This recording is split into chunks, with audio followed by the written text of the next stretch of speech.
We've always believed the reefing hobby is built on more than just products. It's built on people, on knowledge, on passion, and on the communities that keep this hobby moving forward.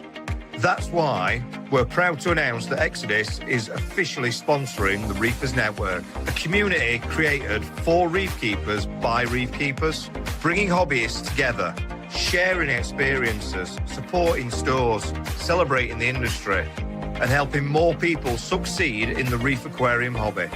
We're proud to support the Reefers Network, and we're so excited for what's coming next.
Lots of questions, lots of topics of conversation. Hello, good evening, good afternoon, wherever you have tuned in across the world. And thank you for joining us on another episode of the Reefers Network Friday Live. I did send memos out to the best reefers out there. Unfortunately, I didn't get many replies, so we had to scrape together this motley crew, which is obviously, of course, my fellow co-host, as always, Mr. Jeremy Reef and Teeth, Mr. Dong Zhao from Acro Gars, Mr. Poo Tang himself, and Corey. We just had to get him out of bed. Clearly, you can see he's not had much sleep, bless him. And Luis, Mr. Acro Killers, joined in all the way from the States. Thank you very much, sir. Thank you very much. Welcome. Nice to see you all again. Full panel as always. Corey, released any new books recently? Any new volumes you want to share? Maybe Taking Care of Corey Volume 2 is in the works, but just maybe. Okay. No. Don't worry. Don't worry. Haven't done that yet. I can only do that when I've got Leo on, and Leo's not on tonight. So, yes, time will tell. Okay, so part 2 then. Dong, is it Dong? Yeah. Don the Dong or Dong the Dong Zhao? I mean, It's fine. It's okay. We all the family, right? It's okay. Jamie, is the Tottenham, is the Spurs shirts, is it intact, or did it end up getting burnt entirely there? We're going to lose all of our viewers with footage of you burning Spurs shirts. It's not a good look, right? If I remember rightly, it was actually Terrell that was burning the football jersey in the AI video. So it's actually Terrell you're going to take that up with. Yeah, there you go. Can't be having that. So, yes, we're going to talk about part 2 then, trace elements. Thank you very much, gentlemen, for giving up your Friday afternoons, evenings, wherever you are, to talk about this. A lot to get through. A little bit science, a little bit chemistry, a little bit techie at times. Apologies to some of you, those on a Friday that might want to kick back with a beer or so, but we want to get you involved. So please participate as much as possible, because the whole point of it being a live show is to get your questions, queries, opinions answered as best as possible. Trace elements then. Have you heard of them before? Topic of conversation? No, never hear about it. What is it? Okay. Don't know. All right, let me throw this in the mix. How important do you think they are on a scale of 1 to 10? Who wants to go first? Well, firstly, can we just define it by ppm? At what low level of ppm does it become a trace or a macro? Good question. Everything below 1 ppm is a trace element. Everything over 1 ppm is a major element. So that's why it sometimes is a bit muddy when we talk about trace elements, but then we're talking about lithium or boron or something. But those are not trace elements. Everything below 1 ppm is a trace element. Okay, so when we're talking and that's parts per million. Parts per million. Milligram per liter.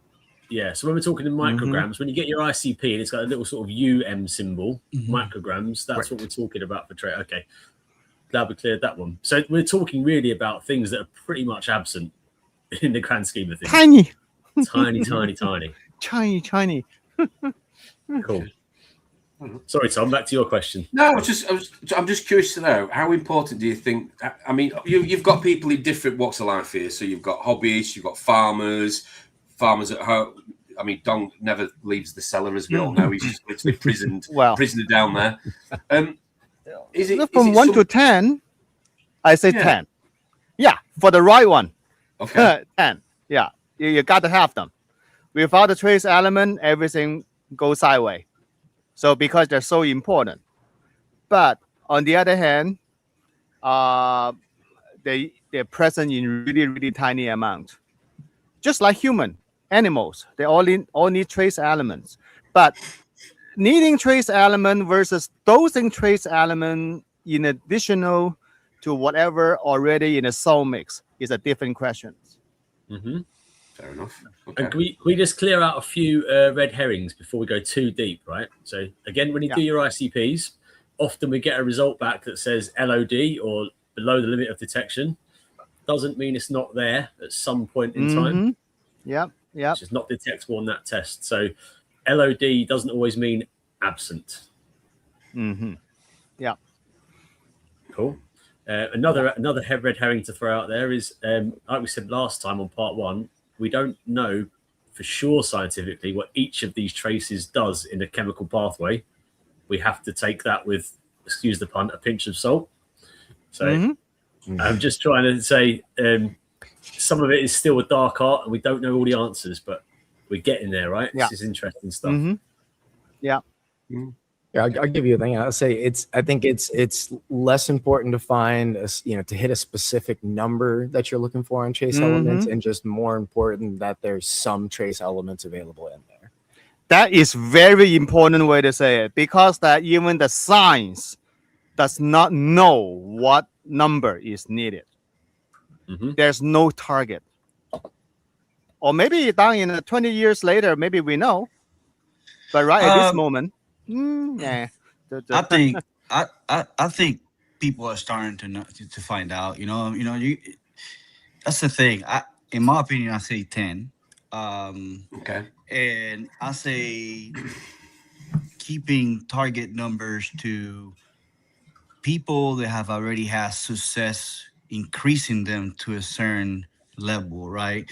Because you have companies out there that have done this, right? They have played with trace elements, elevated some, reduced some, and I mean, hell, Triton has done a lot of it. All of them, all the ICP companies has tried, elevating things and lowering things to see if they work. So I think people already know, right? Some people, but I think that is probably yes and no answer for that one, because that trace element in the water doesn't mean that it's at the right state that is biologically relevant. Many trace element, because that the many trace element only in certain form, which is bioavailable. That means it actually has some biological function. So what ICP does is test the total amount of trace element in the water, but not pointing at they're not referring at the biologically active concentration. Yes. It's a total if it's concentration. If it's compounded with something else and it's not available to an organism, the ICP will still pick it up.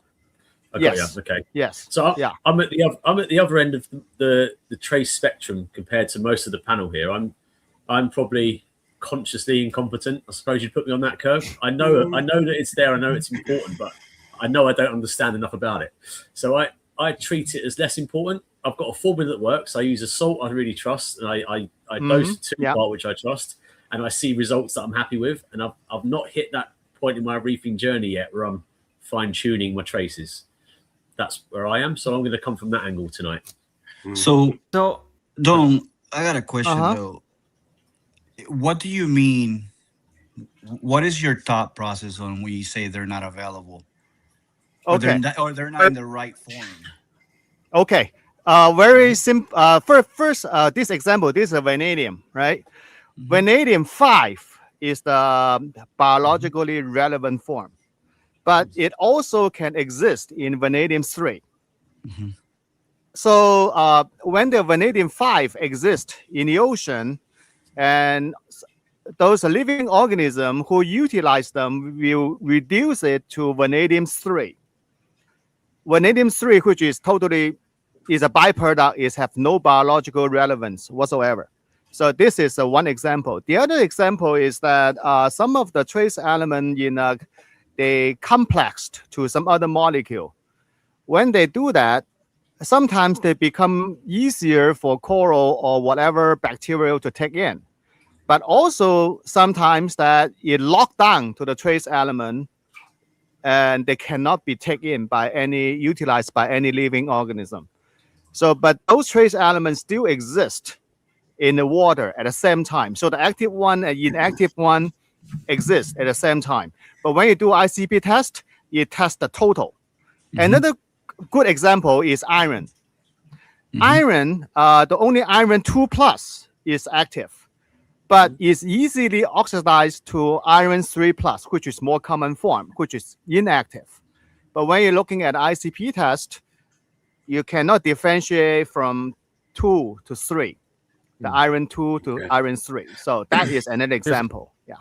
There's also another 2 very common examples that you see when you go through a lot of ICP tests from customers. High aluminum. That's usually when they use a lot of cement. Then you have aluminum oxide. That's inert, so it doesn't leach into the water. But an ICP test would show super high aluminum, and then people would freak out. Silicate remover as well does that, doesn't it? Correct, but it's not actually a problem.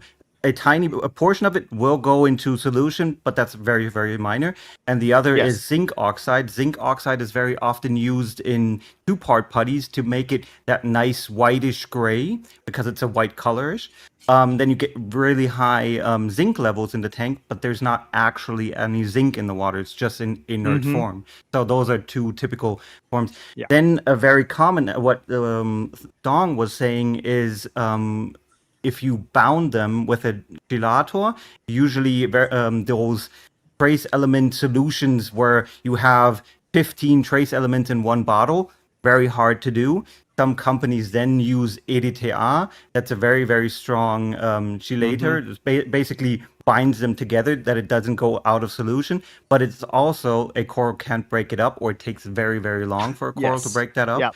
So that's why I don't tend to like using these 15, 20 trace elements in one bottle solutions. That is why some of the trace element on the bottle is indicating there is no EDTA in it. Yes. Yeah. Okay. So to make it a little more available. What about using an amino acid? There are different forms of chelatos that work pretty well. Yeah. Or like citric acid is one of them. That's one of the typical ones that people use. Yeah. I always thought they did that. So I always thought they did when they do the 15 elements per bottle. Say, like let's say Tropic Marine A and K. It's been around for yonks and yonks. I always thought I was just divided in between the positive ions and negative ions. Yes, so that's what usually happens. But you've seen, but there are mixes where there are trace elements mixed in one solution that usually wouldn't go together. And then you know something is not very well done in that solution.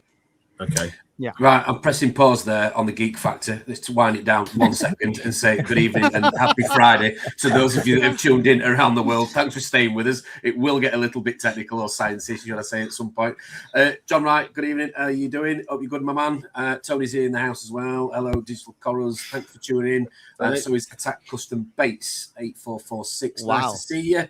Who else we got in here? Dave Reef has joined us. Thank you very much for tuning in. El Zippy, thank you very much.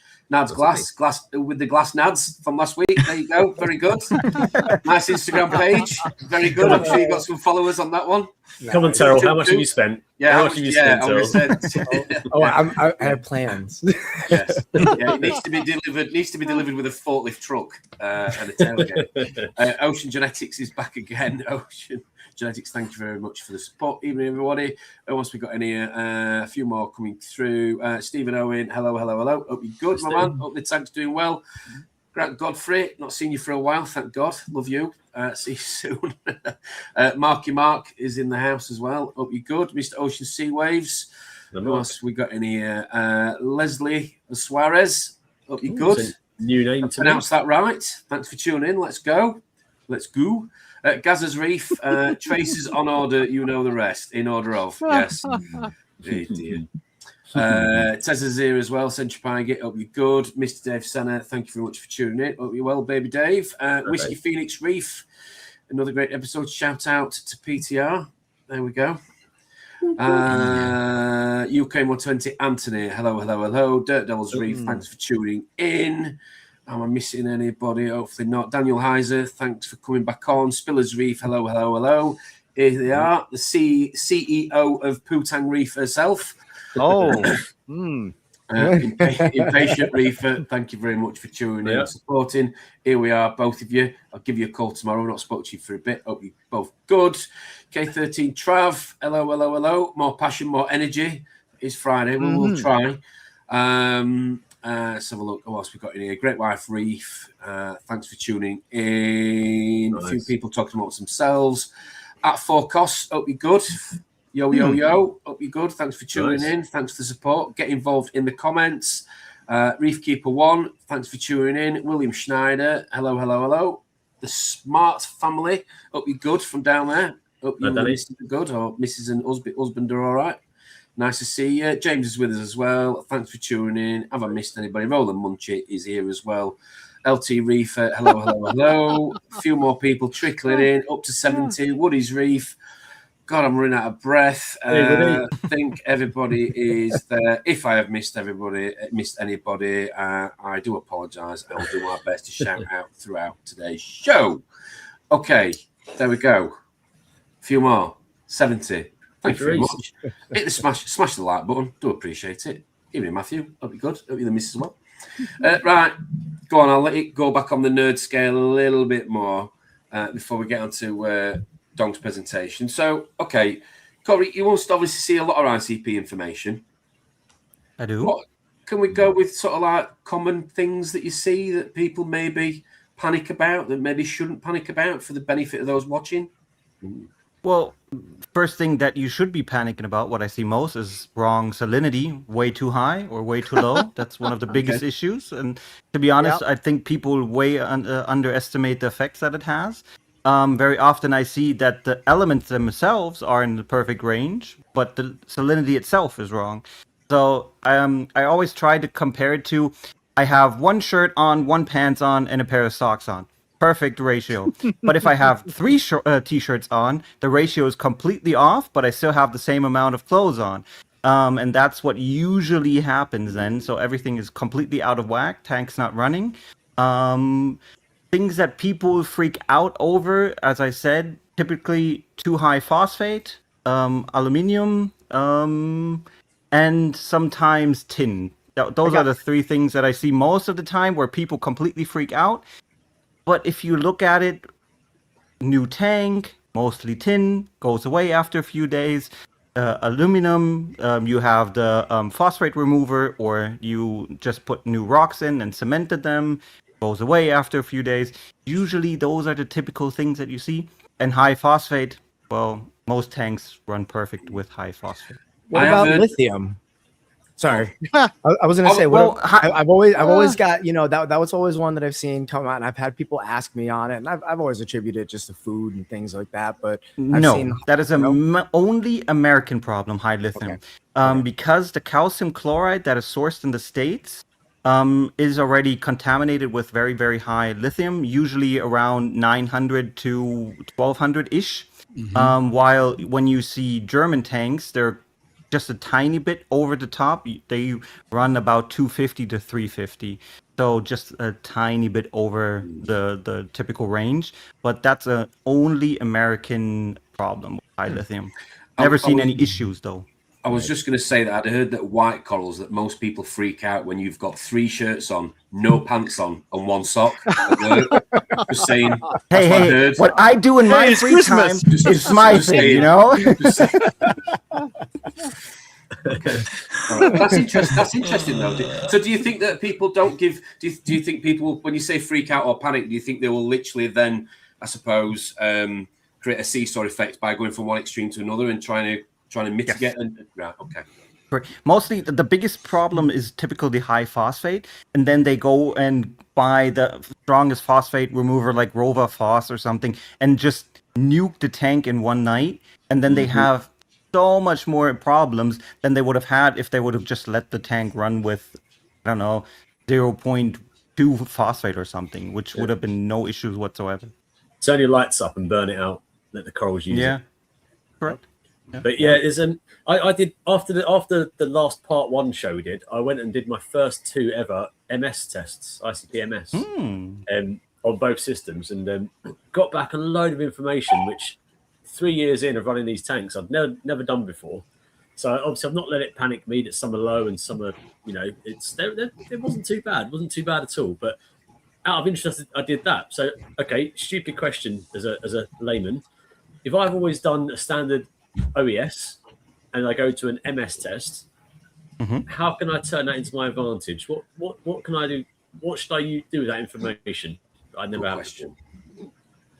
Do I react? Do I go back and reactively do stuff about it, or do I just ignore it and just carry on and do it every now and then?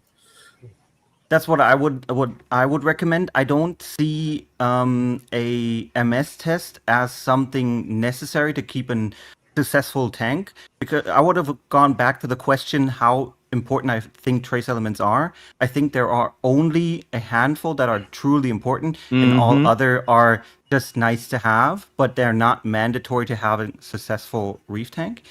And then MS test just shows if there is usually enough in a tank. So if that MS showed, hey, everything is still in a measurable range, because if it's not measurable in an MS test, then you should start dosing it. But if it's still measurable in an MS range, I really wouldn't care. Maybe do another one in 3 months and see if that's still the case, and then start adjusting. Yeah. Okay, that's good. Yeah. Yeah.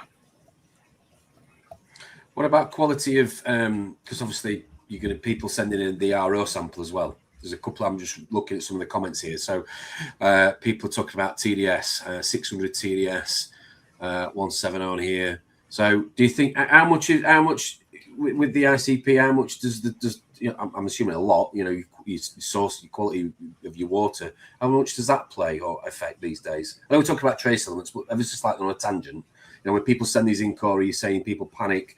You're saying salinity is the big one. Do you also see issues with the RO? I'm assuming the foundation of your salt mix if they're mixing it themselves. Yeah, I mean the RO is basically the starting block from everything. If that's already bad, then it's gonna trickle down to everything further on. I very often have customers that have high nitrates because we live very, I would say, more farm area around us. And very often I see customers with very, very high nitrates, but they don't know where it's coming from. And the ICP test shows everything perfect, but the ICP doesn't measure nitrates on the RO. So that sometimes passes through, and they slowly raise it in their tank up to the 50s, and they never knew that it was the RO. So I think manual testing of your RO is also something that I would recommend doing once in a while. That's interesting. Yeah. And of course, there's different qualities of DI resin. So always go for a better quality. I think especially if you're running 600 TDS, then I would run a better quality of DI than if I'm running 50 to 100 TDS from the line. Tell you invested heavily on that, didn't you? Not so long ago. Yep. We went into a 1,000-gallon a day Aquafex, commercial system for our house, and I mean, there's no way we're going to do 1,000 gallons a day, but I figured, with the, I think I have 2 gigantic, the carbon filters, and they're both 1.5 cubic feet. of carbon, and then multiple. Wow. So yeah, one's the coconut carbon, one's the catalytic activated, and then it goes through 4 sediment filters, the 1,000 gallon a day membrane, and then it goes through 6 RODI resins. So it's just I've had the issue where my RODI system burnt out before, and my TDS meter went bad, and I had a bunch of garbage slipping through in the systems, and I kind of got to the idea of realistically, why chinch on the one thing that's going to literally every bit of water that's in these tanks is going to go through that system. So can you fit a shower head to your RO machine? Because I'm just thinking next time Corey's in the States, you might want to trip down just to get a nice clean shower. Hey, I love RO systems. Have you seen ours? Ours is like 15,000 euros. So I love RO systems. Okay. I can give a good bit of advice from an industrial perspective, and it actually correlates into our hobby. So when people I'm not just messing about. When people pack their DI cartridge, I've seen a lot of people that, from experience, will pack it and mash it down and squeeze as much as they can into the cartridge, and then wonder why it expires pretty quick. The best thing you can do to your RO, to your DI cartridge, is leave a small gap at the top so the resin can tumble and move. And the reason being is that when you've packed it so tight and you're pumping pressurized water through it, water always finds the quickest way, and you get what's called channeling through your resin bed. Yeah. And water will eventually create these channels through it, and all the resin on the outside of those channels, it gets bypassed and doesn't actually come into contact with much flow. So you always want to have a bit of a gap, so when the resin can move when it's on and off, and it can tumble, or not tumble but can move. Because if it's static, you get channeling and you're just wasting resin. But if it's too loose and you have a mixed DI resin, they can be separate, and then it doesn't work anymore. So it has to be somewhat compacted. Nobody likes it too loose, that is for sure, Corey. A few more people have joined us. Good afternoon. I wouldn't know. Lisa. Come on, Bavin. Yes, that was a little bit of comedy there for you on the Instagram reel. Thank you very much for Dong again for doing that. What else we got in here? This is the only thing putting me off ICP. Sometimes too much info is a bad thing. I may use when I think the tank is looking good, so I have a base reference. Yeah. What else we got in here? A few more people talking amongst themselves. Okay. So do you think that... all right, let me ask you both. How often do you think people should do an ICP then? Who wants to go on that? Who wants to answer that one? How often do you think you should do one? I mean, how much of a post do you want to have on your tank? I mean, I think a lot of people can be like, I like doing monthly or bi-monthly. Okay. Some people can do, bi-yearly, yearly. If you, and I guess it just depends on how you want to implement it. Okay. I'll say monthly. Why be reactive when you can be proactive? Yep. That's a textbook answer, that, Lewis. That's how I look at it. No, I agree. I think for some people, though, and this will probably be the same as people will see a water change. Some people, not all, some people see a water change as labour intensive, depending on the size of the aquarium. Yeah, so they'll put it off. And I think some people will probably see an ICP as cost from a cost point of view as well.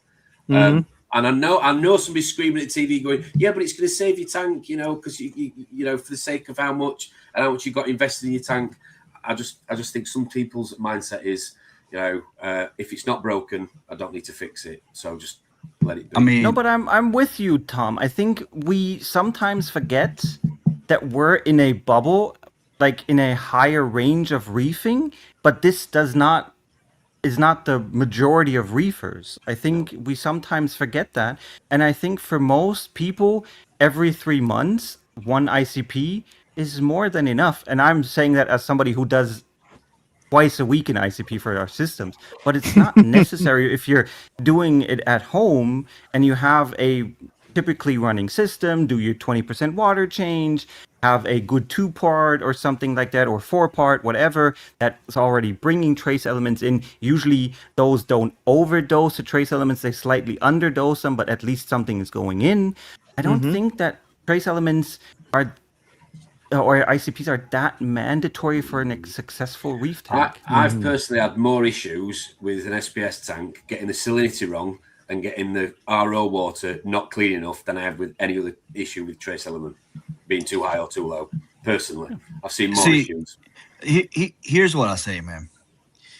Oh, serious talk. Come on. I'm serious in this one. Let me get serious. Anyways, here's what I say, man.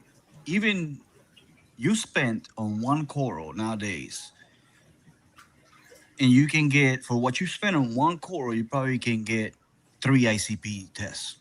So don't buy a coral for 1 month, man, and buy 3 ICP tests, right? Skip buying a coral next month, buy 3 more ICP tests, right? In my opinion, you get more benefit by having an overall picture of your tank's chemistry and, ahead of you all the time, every month, right? Seeing your salinity, seeing your phosphate, you can cross-check it with your test kits. And so you can have that picture monthly for only like what, $50 a month? Mm-hmm.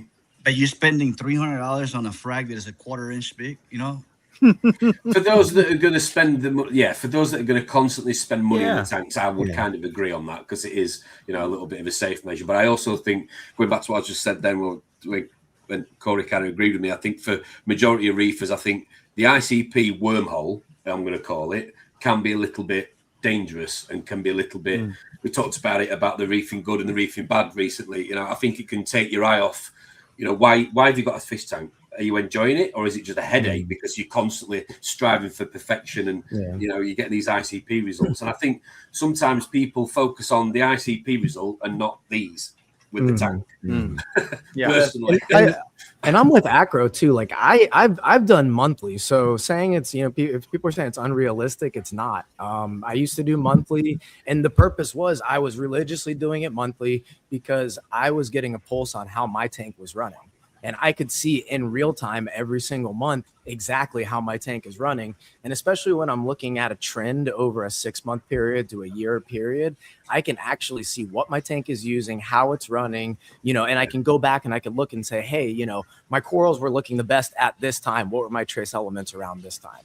And then, hey, what did I do at this time when this dropped out? So I'm able to real time, kind of keep a pulse on my tank. And I pulled back to bi-monthly now, but now because I pulled back to bi-monthly, I've only done it because my tank's pretty much locked in for the most part. Nothing really changes. So, and again, I guess it's how you want to implement it. And I'm with Luis, it's to me, I always look at it. It's an investment for your tank up front, and why not? It's a smart investment to me because the water quality is numero uno with everything, and the corals are just going to benefit from the water quality. And then at that point, why not put a little bit of the extra money into it and have your water quality, which benefits everything, versus spending money on one thing that benefits 1 or 2 things. Yeah. Well, I think that it depends. Well, the way I look at it is that it depends on your tank size, your practice of dosing trace element, how you're going to do it. For example, for something like a 20-gallon, 100-liter nano tank and below, well, because you can easily do a large water change frequently. Right. So if you're doing large water change frequently, there is maybe every 6 months to just take a look, and that should be fine. For matter of fact, when you're doing a lot of water change on a smaller tank, it's much better not to dose trace element independently. So that way that you don't need to do a lot of ICP tests. But if you have a large reef tank and you're dosing individual trace element, you better keep an eye on it. Not for the amount in the water, is for overdosing. Yeah. That ICP, it will be the your guardian of overdosing. Because if you underdose, most likely it does not much thing happen, because there is one important character of trace element. One can substitute the others for function. For example, if your molybdenum low, your iron kicks in and take care of the function. And when your molybdenum low, your vanadium actually can kick in and to take care of the function. So you can see that the trace element, they can basically do each other's job. Especially iron, you can do multiple jobs. So in that case, but that means that when your trace element is low, but the standard of low is really undefined. What is low? Nobody knows. But then the thing is, but people do know is when you overdose it, it kills things. Mm. Do you know, I think you're right. That in our hobby, to make it its most basic way of explaining it, the best reef tanks are kept by the best reefers who have the best maintenance practice. Right? If you've got a good routine and you're doing this, you're cleaning your skimmer once a week religiously. You're cleaning the glass once a week. You're feeding your fish a very diet. You're checking your traces aren't running out. You know, you're doing all these things as part of a maintenance plan. In my line of work, we call it a PPM, planned preventative maintenance. You maintain things before you get a problem. I think ICP falls into that category. If you're doing it, do it routinely and stick to your routine. Because if you're doing it on a Monday in the morning and then 3 weeks later on a Friday at midnight or whatever it may be when you take your sample, it's not going to mean much. You want to do it at the same time and the same frequency and the same and do it properly. And then that's how those people that have that methodical approach tend to have the best tanks, right? Those that let their traces run out and let their ATO run out and a slapdash with their maintenance, their tanks reflect that. I just think that there's this pipe dream from the ICP world that people think that if they get an ICP and it's lack of detection on something, by pouring something in within 24 hours, they're going to see dramatic results, as in positive results. Corals are going to change color, and corals are going to get. And with some trace elements, that does happen, but not with the majority of trace elements. Okay. But Can with you give us some an elements, example if you with dose some? them, well, like typically if you dose, if you're very low on iodine, if you start dosing it, corals get much deeper in color. If you're very low on fluoride and you dose fluoride, the typical very strong blue, I don't think it's the color itself getting stronger, but like you get stronger blues in a day later. It's some trace elements do have those effects. But it's not like, oh, I'm going to dose trace elements today and my tank is going to be neon green the next day. That's kind and I think people too is always keep in mind that, you know, we talk about the ICPs and everything, and it's not a one-stop fix-all. It's not going to be the key to your tank. And you as soon as you dose these little traces, it's going to fix everything. It's one piece of the puzzle and one tool to approach one set of issues. So as long as you keep it in mind that it is a tool, don't get so wrapped up on it. Then, you know, I think that's what everybody starts arguing over, like levels and if this is needed or that's needed. And I think it comes back to, well, like, hey, just as long as we got something in there and it's able to use, then we're looking good. So it's similar to this. If you go to your doctor, if you have the flu-like symptoms, that's how much ICP can tell you. You have a flu-like symptom. Either you get COVID or you get an allergy. You cannot tell. Yeah. But at least you know you got a flu-like symptoms. But for sometimes that, just like Corey said, like iodine or iodine, whatever you want to call it, it does give you a pretty dramatic result. But keep in mind, that's only in ppb level, though. That's a very tiny amount. You can easily overdose. But that can significantly impact your coral's photosynthesis. That's on the part 3. I don't want to talk too much about it. But right now, we actually understand how iodine works and I've seen what kind of impact. I've seen it firsthand. I've had, you know, my iodine was bottomed out, my fluoride was bottomed out, and this was first when I had gotten into, you know, a little bit of the trace element dosing. And very typical then, Yep. And don't forget your major element too. For example, that you can try this.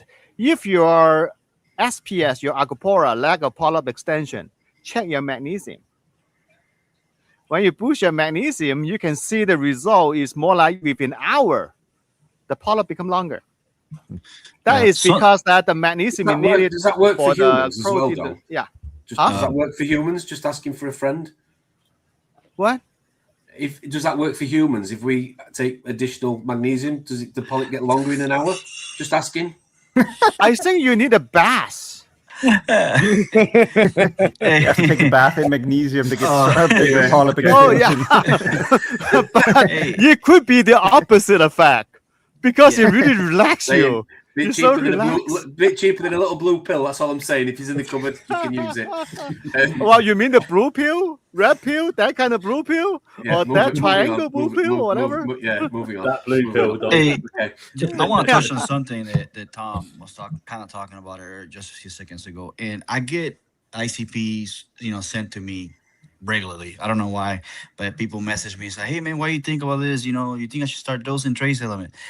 And one of the biggest thing I see from people is they buy all these trace elements, they get their ICP, and their entire thing is skewed. Man, I'm talking about chloride is off, like calcium is down, magnesium, and then they're worrying about dosing, vanadium, molybdenum, cold water. Yeah, I'm like, molybdenum. Yeah. and immediately I'm like, no, bro. Do a water change, do a couple water changes, get your levels, good to where you think, they're somewhat balanced, and then maybe you can start. But I see that a lot from a lot of people. Yeah, because that somehow that in this hobby, people didn't pay attention that all the trace element, the essential one, they come with the salt. Is already in a good salt mix. Yeah. So when you're doing water change, you actually is replenish part of the trace element. Of course, you cannot. Mathematics doesn't tell you that you can do 100% replenishment by water change. It doesn't work. The math doesn't work like that. But you do adding more trace element into your tank by doing water change. So dosing trace element is that is when you're doing water change, you basically are dosing too. So and also just like you said, Louis, is that the major parameter first. You take care of your major parameter first. So I have seen people that struggling with the alkalinity and calcium, and they are paying attention to dosing trace element. I said, no, don't do that. Yeah. Take care of your alkalinity and calcium first. That's why I and say your when you get an salinity- ICP test, start fixing from the top, not from the bottom. Go from the top, exactly. salinity, then alkalinity, and always go from the top. Start fixing Yep. that, and then go down. Hey, somebody said something here, and I agree with them. Nola says, but very minimum, dong. And I think he's talking about the minors. So I agree with that, because I know a lot of people in this hobby tend to concentrate on scientific literature from the ocean and how the ocean is, right? But what we forget is that the ocean has constant supply, right? Yes, Our tanks, unlimited supply. our Unlimited, tanks, yeah. they're fighting consumption and they're fighting precipitation. So that's one of the biggest deals here. And I think this, I'm glad that you guys brought me here, because this is one thing that we discuss a lot within my own little group. And it's that's one reason right there to those trace elements and to those all the other trace elements. It's because we have a glass box that, hey, you're fighting consumption and precipitation. The ocean doesn't have that problem. Yeah, that's true, because your trace element is going to deplete. Yeah, That's for sure. Yeah, There's a question I've but got you don't for- know the rate exactly. There's a question I've got for that's why- Don, Terrell, and Corey here, really, with you guys obviously having corals coming in and out quite a lot. Do you guys see, from your own professional sort of setups, certain trace elements? Do you keep an eye on certain ones, bearing in mind some months you probably have more coral coming in and out than other months, maybe? Does that affect anything? Coral load, coral mass?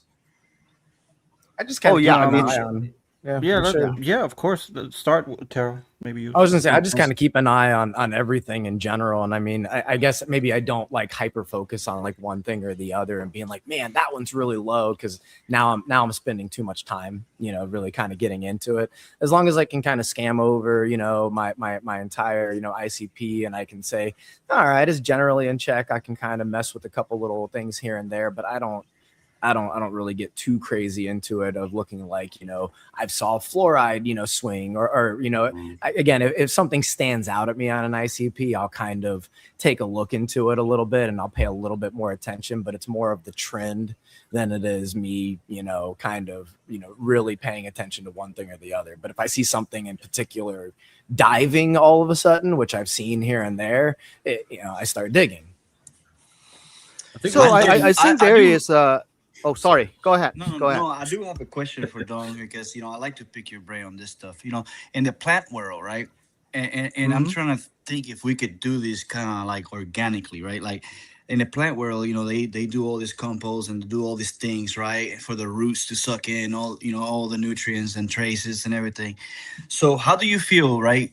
How about using stuff like Miracle Mud, Fiji mud, and right, because if you put that, let's say in a section of the sump, right, you put a nice amount of it, and then you have kind of that constant supply of traces that are in that mud, right? Do you think that will work better than adjusting trace elements with the bottles and things like that, right? I mean, what do you think? How do you view that? Well, that's a very good question. First of all, the Fiji mud and Miracle mud are two entirely different things. Two different things, yeah. So yeah, so let's just. I will only focus on Fiji mud because the other thing is not a reef originated mud. If from someone's backyard, yeah, that is a scam. So I didn't want to say that. Yeah, but so I'm unhinged, uncut, whatever. It's a miracle. It's a miracle. So that's the in terms of Fiji mud, I think there's probably no drawback for doing that. That's one thing I look at it. The trace element in the mud, I don't know how well they will dissolve into the water column. That's that one I don't know. But I do not see there's any drawback to having them unless it's except it's quite muddy and I don't like to handle it. Yeah. But yeah, other than that, I don't see any much a drawback of that because I know the Fiji mud, the Warsmiths, Fiji mud, they actually collect those mud from maybe like 2 mile diameter mud pool. Mm-hmm. So at least it's ocean origin and containing quite a bit of whatever mineral in it. So you're absolutely correct that actually lots of trace element from the ocean is coming from the sediment. Yeah. Yeah, so that is true. So yeah, like I don't see any drawback of doing that. Yeah, slow release trace element. Yeah, with that said, but you don't know what gets released in what amount. You don't know what you get released. I That think, is the thing. Yeah, I think it's not a bad product, especially if you're looking at the bacteria that it also brings in the tank. Trace element wise, I don't know. I've seen good tanks with it, but that could have been contributed to just good reefers using it. So I don't know if it's the tool itself or the user of the tool. But I don't like things that I can't control. So yeah. So there's a new trend in this hobby that if you look at Salem's a new product, so it's a trend that underdose everything just to have some instead of targeting some kind of matter, just like what Taro said. So I think that this kind of product available on the market basically is extremely dilute. So that means that you're dosing into your reef tank to make the trace element available to the coral, but with lower risk of overdosing it. Because the biggest risk of dosing trace element is overdosing. Seriously, just in my perspective, overdosing is really the big problem of dosing that. So underdosing trace element maybe is a good practice to have some available. Yeah. Hey, Dong, I was going to tell you, I think Elisa just came up with a solid new product line for you. I think, and look, Elisa, it's called Dong Water. Oh, my miracle water. You mean the one that flushed down the toilet? Yes. I should start collecting them. I have a septic system. They're going to miracle water. There must be something. There must be something in it because your mother's 92 years old. She's been drinking it all her life. Well, actually, it highly depends on what I eat. last night, right? He only sells it on OnlyFins. Yeah, it'll be a pot roast, I'm sure. Right, let me just go to the comment section, gentlemen. There are a few questions that have been populated by our viewers. Thank you very much for getting involved, as I said earlier. I have elevated iron and iodine in my reef tank despite doing plenty of water changes. What's the best and safest way to bring both back down to natural seawater levels? From Economical Reefer. I'm not an expert on this. The guys will chip in, but the iodine, I mean, it's quite a volatile compound. Leave it, and it will disappear on its own. That's I think it's very difficult to test iodine by ICP to begin with. Now, I see an issue here, right? He says he can't get his iron level down. That's very interesting, right? Because iron Very unusual. bleeds very, very fast. Yeah, There's same with something in iodine, the yeah. system. There's something in his system or his water. Maybe his RO unit is, shot something because he's constantly supplying iron. So that's He's overdosing.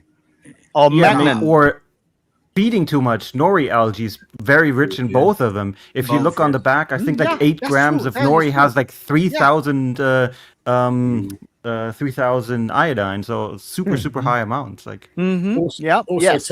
touching on earlier about, he says here he's doing plenty of water changes. Test your source water as well. Test your makeup water. They're using a and very maybe high the salt.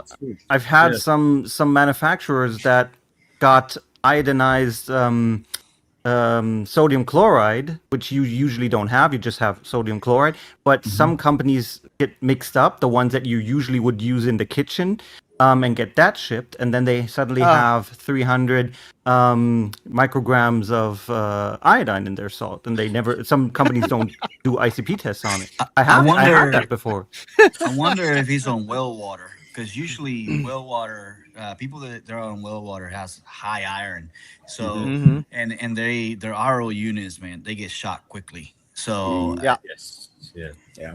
I think that's That's- one that people don't give credit to is how quickly, if something burns out, like how quickly if your membrane burns out, you're done. It'll start leaching everything through. Yeah, if you're on well water with an Every ion 3 months. Wow, your that's pre-filtration is key. crazy too because frequent. our own membranes can last up to 2-3 years easily. Yeah. The membranes don't usually burn out, but it's usually the filter socks, the filter, fine filter, Pre-filters. That yeah. carbon. I was gonna give earlier a recommendation for RO units, and especially for this guy, maybe that he's having this problem. Is hey, if you're burning through membranes, get you a chloramine buster. All right, they're Yeah. expensive. They're Pre-filter, expensive, Yeah.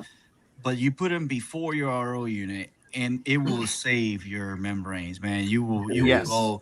Yeah. like, Does the lion's it's share of the 9 days. work? Does the lion's share of the work before it gets them? Yeah. In US, we call it the Pentec cartridge. Pentec. That's Yeah, Yeah, you get Pentec Pentec. cartridge. Yeah, I have seen this from my customer. Yeah, the first question I ask is that does your tap water have chloramine? So I have seen that people that live in the area that has chloramine shot through their membranes quite frequently. Yeah, it basically eroded the membranes for the chloramine. So they, a Pentex cartridge actually is quite necessary in that case. Next question, LT Reefer. Any truth to catalytic carbon not pulling traces, or is it the reefing bullshit, Don? I have no idea. I refuse have- to answer that question.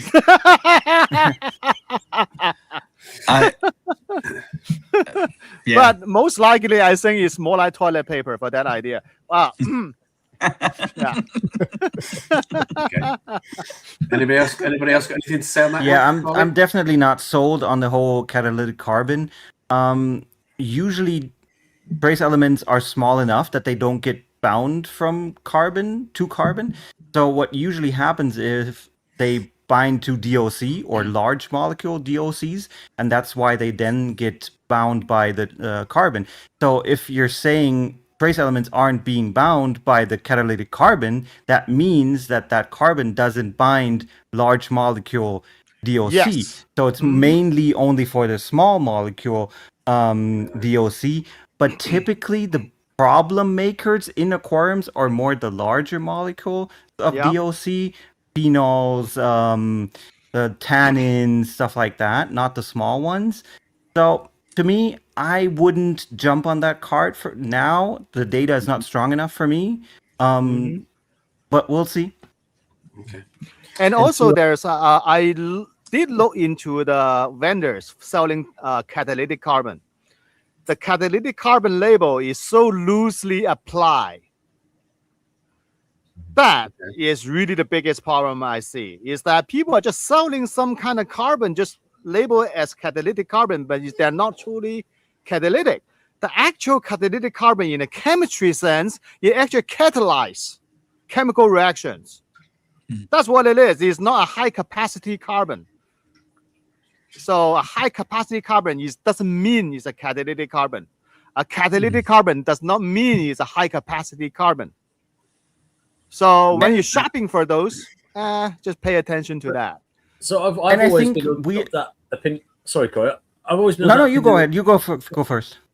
I've always thought that carbon has the potential to take out stuff, whichever pathway, I don't know, but it has the potential to take stuff out. So when I use carbon, I use it passively, like not in a reactor, just in a bag, but only for a week at a time, just in case. I don't run carbon continuously. I know some people do, and we all reef different. But is there a better? What's the best method of application of carbon? I guess is what I'm getting at. Don't use it at all. Yeah, I do use it. Okay. But I like the approach that Taro does, because Taro, you're using the catalytic carbon on fresh water. Yes. Yeah. That is where it's actually effective. Yeah. Because catalytic carbon or the activated carbon in salt water is really quickly depleted. Yeah, it's not very often the carbon in DI in RO systems is catalytic carbon. Very often in the pre-filters, that's catalytic carbon. So I also think it's not really the best tool for reef tanks. And I think as a manufacturer of carbon, we all should be more open on what quality of carbon we're using. We switched our carbon quite a while ago, but we haven't announced it yet. But we switched it quite a long time ago, like I think 2 years ago, to a much, much better one. And I think we want to now release the data on the carbon so that people can actually start comparing the carbons, because there are major differences in the carbon that you can buy. They're all black, so it's the same if that salt looks the same as this one, but they're all very, very different in what they leach, what they bind, how much they bind, how porous they are. Are they more for small molecule DOC or more for large molecule DOC, or a mixed one? So I think we as manufacturers should be more open with what we're selling and not just comparing prices. Like I'm paying $10 for 1 liter here or $20 for a liter. So here's a problem that I have with carbon, and Corey, maybe you know this, but most carbon, right, is built by other big manufacturers, right, and then companies buy it, right. The problem is sometimes those companies change depending on what's going on around the world. So yes and no. And that to me, that's the biggest problem. You know, I don't rely on it. I see more negative impact with it. But hey, I don't want to get sidetracked. Sorry. I just want to but that is a problem. I've seen companies having issues with like carbon suddenly leaching high amounts of copper. That was one of the biggest things that went through the reefing media, that suddenly people were having. But that only happens if you don't buy the carbon from the manufacturer itself with the grade that you want, but you go through third-party sellers, like just wholesaler for carbon, zeolites, whatever, just a media wholesaler. We, on the other hand, we went to the manufacturer itself, bought the whole pallet. He recommended a few, said, hey, we usually use these for aquariums, but here's the whole palette. And then we tested all of them. We asked them, why do you use this, and this for aquariums? And at the end, we came to a conclusion which one we wanted. And then now we only get this grade of carbon that is specifically treated, heat treated, then impregnated with some very, very, crazy how they manufacture carbon. I want that job. I want that job. Yeah.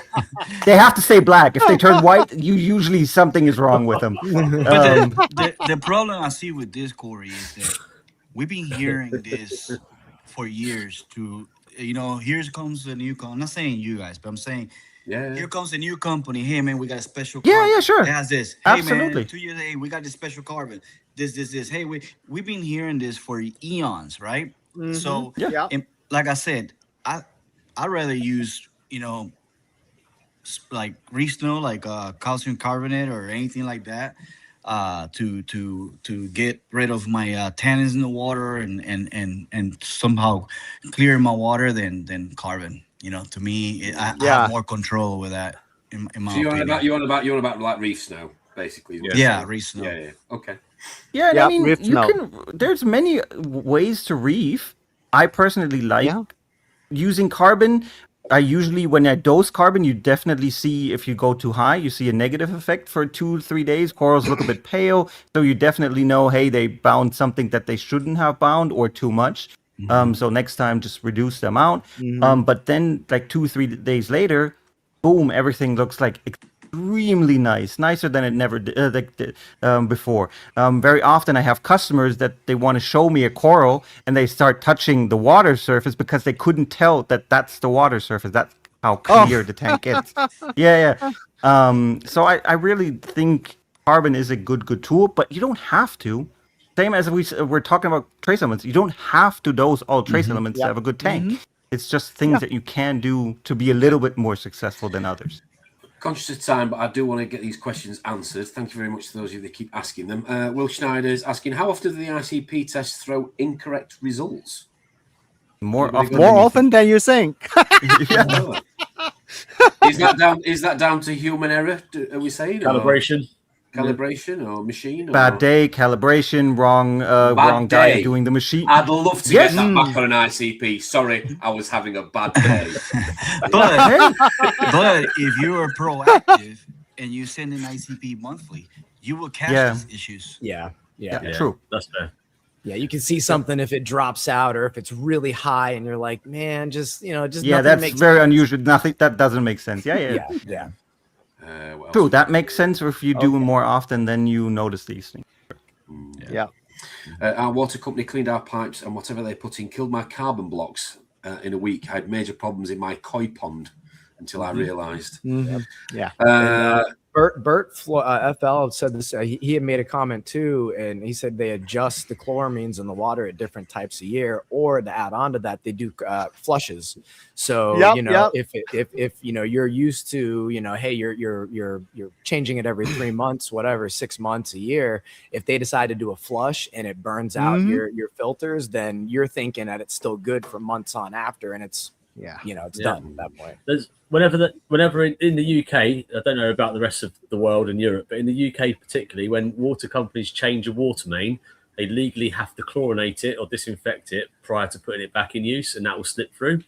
Same as if you're in London especially, I know this firsthand, there's still, believe it or not, some lead pipe in the network. So Thames Water still dose a phosphate and a phosphonate inhibitor to keep that lead pipe protected, and that will come through as well. So and they don't tell you about that. They don't have to, because they only have to supply water for drinking. Corey, that's why you don't like English beer. Oh, right. That must be why. That's why. Yes. Interesting. Also, that's why American beer tastes so shit as well, just because of all the chloramines in the water. Exactly. It kills the yeast. Exactly. You're dosing ammonia. Question again from Economical Reefer. Thank you very much for these questions. Which 3 trace elements make the biggest difference, in your opinions, to SPS colour and growth? Ooh, interesting. Good question. Yeah. Anybody wants to go first? Don? Yep, I go first. Iodine, iron, and for growth, well, if you're keeping lots of LPS, you're manganese. I was with you, Don, but the last one I say potassium. Like, but that's not a trace element. That's not a trace element. No, but I got it. But the other Yes, question, potassium it is color-wise- important. Yeah. But trace elements color wise, I don't see any other minors, other than the two, iron and I'll say iron, manganese, and iodine, iron, and nah, I'll just keep potassium, man. I know it's not a trace, but that's it. The other ones don't really. I don't see any color changes. I see different things in colors, but I don't see color changes. Potassium, you see color changes. You know what I mean? Yeah. Okay. Yes. So Anybody I saved the iodine for our episode 3. Okay. I will explain to you why. Yeah. Terrell, Yeah. any thoughts on that? Anything from the Poo-Tang household? Again, man, I'm basic, man. I try to hit the instead of focusing on one or the other and seeing where it's, oh, that specific element really changed the color on my stuff. I just try to hit that middle of the road. So the same thing, like you guys were saying, the iodine, the iron, just as long as, I mean, because I've seen, where I've dropped my iron out, like let's say if I had a dino bloom or something, I didn't want to feel it a little bit more. I can drop my iron out, but I can see a little bit of the difference in the coral and how they look sometimes. But yeah, definitely low iodine too. Interesting. Jamie, anything there? I mean, we're surrounded by experts, so I mean, what me and you add to this conversation? I'm the idiot, but I've dosed my 2-part for 2 years. Since I've started supplementing with A and K, I've noticed a bit of an improvement in colour. But because they're bottles of 15 elements each, I couldn't tell you which one's doing it. But since I've been doing, honestly, I've learned from this channel as much as everyone that watches it. And since it was Dong that actually said just dose a little bit and make sure there's something. Been doing that for a month or so, and it has given me some color which I haven't seen. So I can't tell you the elements it is though. Well, one reason I agree with Don with the iron one, especially because there's actually literature in scientific data on iron, and actually most scientific data rely on iron as being the most important when it comes to growth and color and everything like that. So there's a lot of info on iron. Yeah, but to be honest, you're dosing so much iron with so many different ways. I don't think it's something we really should be focused on having to dose, because it's so easy to get in a tank just feeding your fish with some pellet foods. Even coral foods are very high in iron. I think it's very important, of course, but I don't think it's something we really should be that focused on. Unless you've got to refuse it or something. Yeah, for sure. Iron is important, but then dosing iron is an entirely different story, because the requirement iron is so low. So that's why my 3 would be iodine as well, because it gets used up so quickly. Like almost every new tank that gets in an ICP test is low on iodine. So iodine, most important Corey, in my opinion. Sorry to stop you there. Can you overdose it? Yes. Not really. I mean, you would have to go really, really high. I've had tanks and seen customers with running up to 300-400 micrograms, which is 4 times, 5 times higher than usual. All it does is darkens the corals a bit much, because zooxanthellae grow a bit faster. That's why I wouldn't say that the trace elements help the growth of the corals, but help to not have reduced growth. You know what I'm saying? So having it less. Yeah. For me, that would be iodine, because it helps the coral zooxanthellae, so they don't bleach, grow better.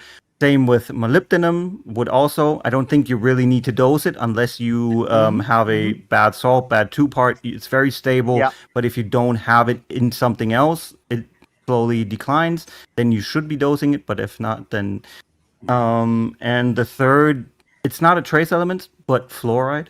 Yeah, I think fluoride is super important. If that's low, you definitely see a decline in growth. Color and color too. But you said one thing in there, and you were talking about zooxanthellae, but I think all the transitional metals play a big role. And for my readings and everything, it play a big role in zooxanthellae. If you read every single transitional metal, it'll say it. it'll say, promote health on zooxanthellae algae. All of them, vanadium. All those have to do with zooxanthellae.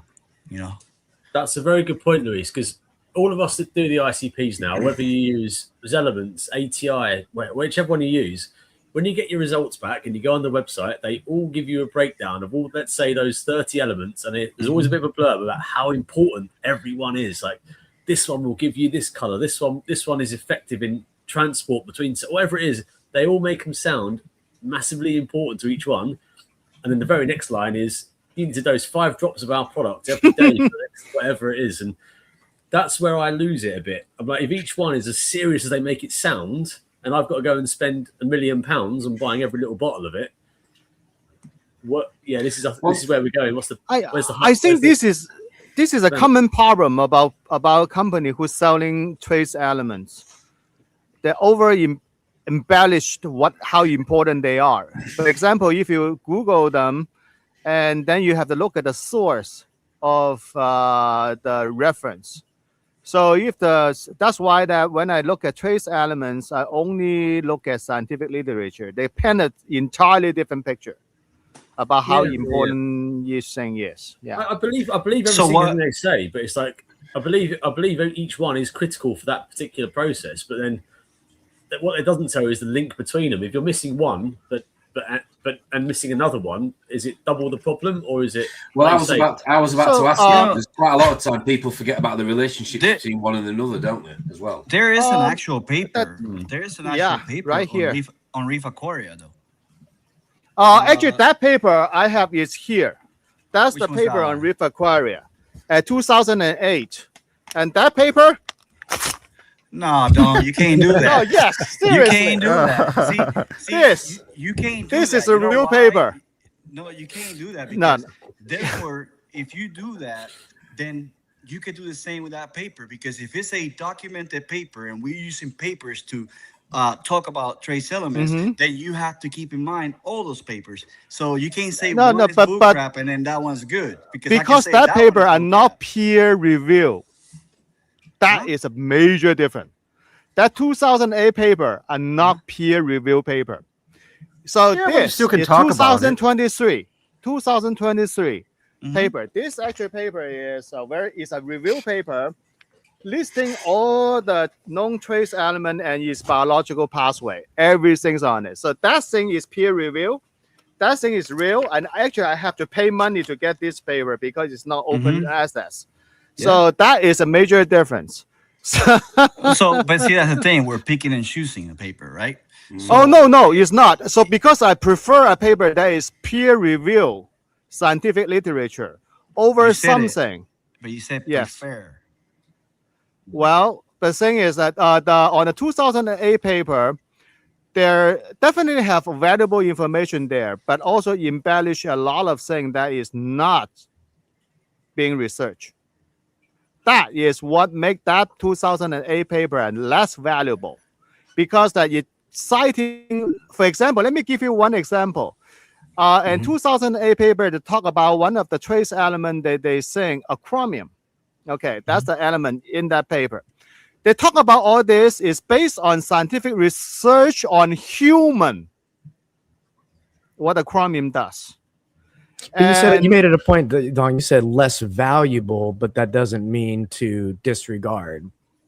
Maybe. No, the thing is because when we have a newer scientific research, and that paper can be discarded because that paper also has another motivation there, is based on selling products. That's a perception. That's you assuming that. No, because they were published by people who actually selling products. Okay. Meanwhile, myself, Terrell, Corey, and Jamie are going to go to the pub. See you later. Yeah. Let's have some British beer. So we're discrediting him because. Are you there? Yeah. Yes, I'm here. Oops. Hello. They freaked out. What happened? We all went to the I pub. was just letting you have your own moment. Literally let you have your own moment. Don't worry about it. We went to the pub. Went for games, went for darts. You Anyway. all went to bathroom or some sort? That's it. We're all good. It's all good. It's all good. So there is when people publish paper, there's many motivation there. So well, of course, when a paper publish, it definitely contain valuable information, but science updated in let alone the motivation of incorrectly cited reference. 2008 versus 2023, that's a huge gap in terms of scientific research and understanding. And also, you talk about this paper are not really a paper that somebody tried to publish some new information. It's a review paper. It summarizes all the scientific research from the beginning up to 2023. So that is what the value of that scientific literature is. It's a review paper. It's a summarize for all the research have been done up to 2023. So that make the paper is valuable. And also the author, there's no financial motive behind the publication of such paper. It just serves as a scientific reference for the research. So that's make the things highly different. That's just marketing, though, as well, to an extent. Sometimes you just get marketed. Yeah, it is. Or misunderstanding of something. Yeah, you know? Yeah. A lot of things is mixed with marketing. Yeah, that's the one of the problem. Where Aquakiller goes. I think he's falling out with you, Don. You're not getting a Christmas card this year. Sorry. Well past the hour mark. I know there's some more questions. I will do my best to fire them on screen at some point. So, Don, you put his presentation together for part 2. Yep. We're an hour in, and we've not even really covered. Well, we've covered some of it, I'm sure. Part 2. Yeah. Okay. Mm-hmm. I'm ready. I'm ready to press the slides. Are you ready to narrate this one for us? Yeah, sure. Let's go ahead. Yeah. Okay. Yeah. The metallic aftertaste. Don't put a wrench on your mouth. Next, please. Let's. Okay. A quick recap. I think we already talked about a lot of this. Is that trace element actually is a teeny little bit in the water, but it plays a very important role. Just move on to the next one. Okay, now. We try to recap this. Is not all the trace elements in seawater serve a biological function. Mm-hmm. If you look at this, like Corey last time was making fun, is that arsenic actually is quite a bit of arsenic in seawater. Uranium, not shabby at all, at about 3.3 ppb. That probably is higher than a lot of your molybdenum concentration. Hi, Agro. So yeah, there is some malfunction on the internet. So that means that despite uranium and arsenic actually present in the seawater in such a significant amount, but I doubt any reefers will actually actively dosing arsenic and uranium, or is it? Let's go move on. Okay. We talk about uranium in the water. Okay, now look at this news about, well, I don't know how old it is. Probably it's not that old. They talk about coral foraging at a Bikini Atoll. Where Bikini Bottom. Oh, exactly. That's where SpongeBob lives. So that's why you know that. Because it's radioactive. Yeah, radioactive. So actually, here's an interesting thing. On that NBC News report, of course, they are not going to mention something about mutation, genetic, whatever thing. It's just, the coral are thriving and really beautiful and big and chunky in bikini. Not that bikini. So then there is.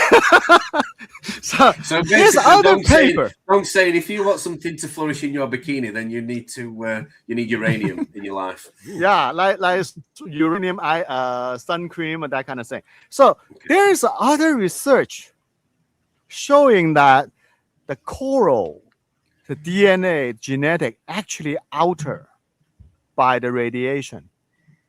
The coral evolve, adapt. Actually, some of the scientists even look at it to see, maybe that's a way to combat the global warming. Well, so yeah, but don't dose uranium in your reef tank, even though that. If you can get it, I'd be more worried of where you're going to get it from. Yeah. Interesting. That's a good point. And that's not on Amazon, and there's no link in the description from Dong for that either. No, it's not available on Amazon. Jeff Bezos is not selling it. Okay, Okay, let's go to next. Yeah, next. One thing that I received the feedback is that we skip over copper too much on the last episode. So with some news story coming up, and so I put the copper back in a little bit. So copper is important. That is a message. But dosing copper can be an interesting thing. You may or may not need to dose copper. But copper is important. So let's go to the next slide. Okay. Copper poisoning is normally what we really experience as reefer in this hobby. So there is one interesting thing that actually comes from scientific literature about the coral's fluorescent protein actually alter and decrease. Your coral will be less colorful when they're exposed to excess copper. So our reefers, this is an important thing, is that when we look at our coral, they tend to lose color, whatever, then you should probably pay some attention to see if there's excess copper in the water. So even in the scientific community, they were talking about using coral color as basically it's early warning sign for copper poisoning. Wow. So think about it this way. And second message is that copper poisoning on coral is irreversible. So if you're actively dosing copper and you are not using an ICP test that is trustworthy or have the accuracy to give you the correct result, don't dose copper. Because once you dose copper, the coral after the copper poisoning is irreversible. That means that they won't bounce back. They're going one way to death. Okay, so let's go to the next slide, please. Interesting. Do we know what copper poisoning looks like in corals? Those paper actually have photos on it. It's basically coral turning brown, turning dark, losing the vibrant color. So, but at that stage, it seems that stage the coral still can survive, but it's going to take a very long time to the part that already poisoned, like SPS. The SPS is the species that was in that paper. So the polyps that lose color, get poisoned, they're not coming back.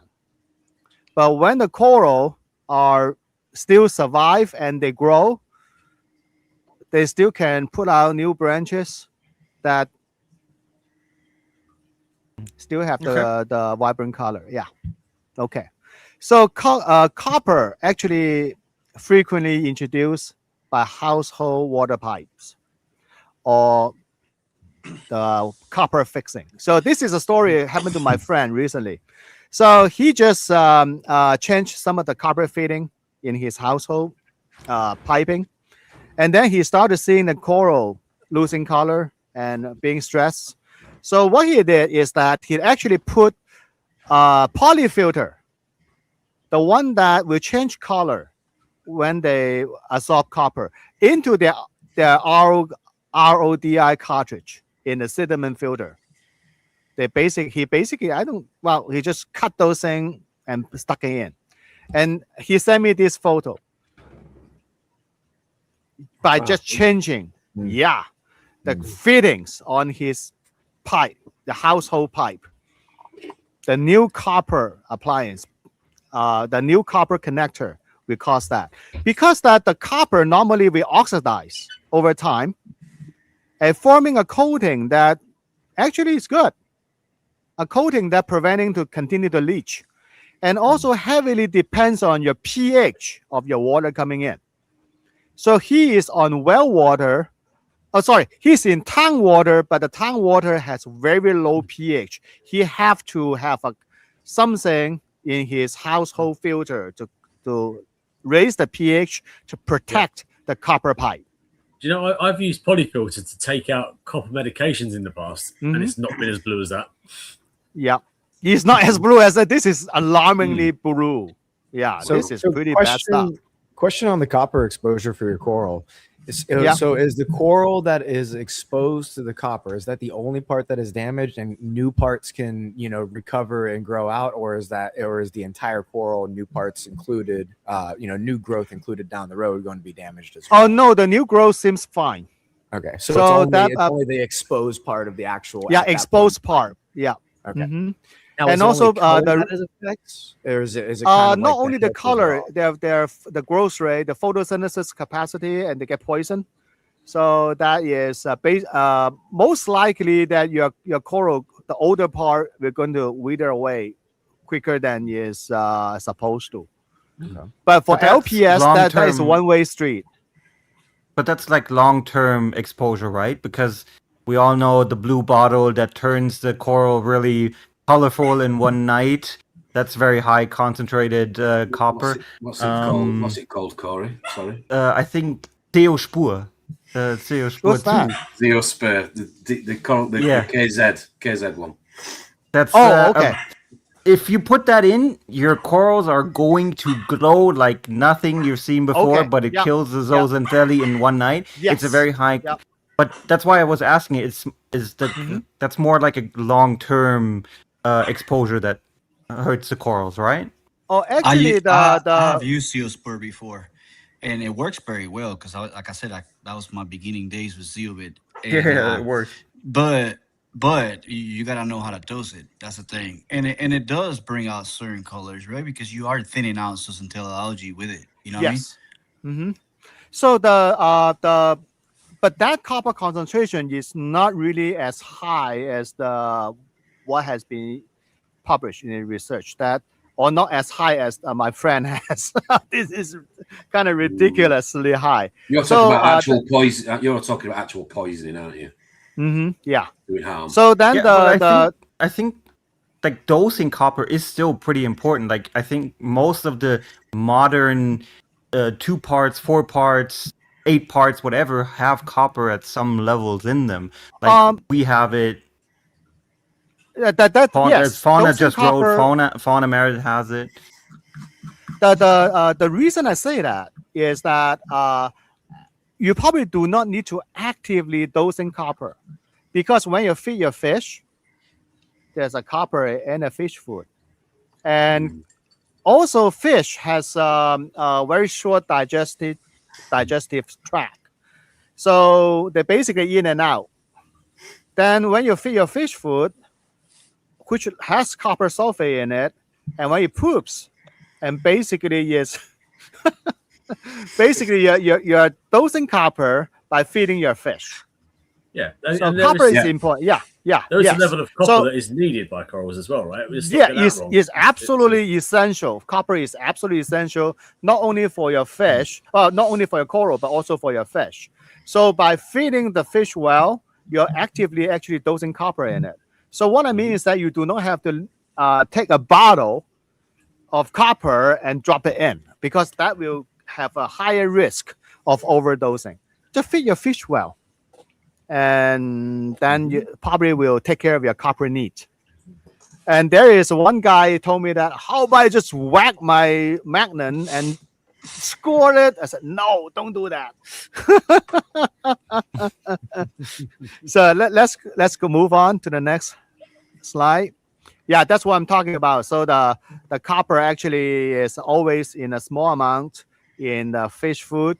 So, and that one important thing about copper is that why it's important, because that's a copper act as iron, like in our blood. So human blood or mammal blood are red because that the enzyme is chelate to iron. And then in the marine invertebrate, and the enzyme is chelate to copper. That's why you zap your lobster, you poke your lobster, the lobster blood coming out is light blue before you boil it. Mm-hmm. So, yeah. Mm-hmm. There you go. And also, there's another thing. If you feed frozen food, there's plenty of copper in it. Okay. That will be sufficient to take care of your copper needs. Okay, let's move on. We're all coppered out. There we go. Oh, yeah. Mm-hmm. Mm-hmm. It's just a tiny bit is good enough. Tiny bit. So feed your fish. Yeah. Frequently. Yeah. Oh, yes. Frequent tiny bit. Lead. Yuck. Yeah. Bad one. Okay, that is absolutely no good. But lead can happen in your low quality frozen fish food, have been found so frequently. When you buy a frozen food, ask yourself this: are you going to eat it? If you don't want to eat it, why you feed to your fish? Like any particular frozen food, like more Artemia is pretty prone to be dirty, or is it like any type of frozen food? Actually, most of the time, especially the frozen food that actually make by mushing all the fish part out of the fishing dock. Those types. Yeah, like salmon and stuff, they're pretty rich in lead, right? Actually, salmon, you barely find salmon in the frozen food though, because they're expensive.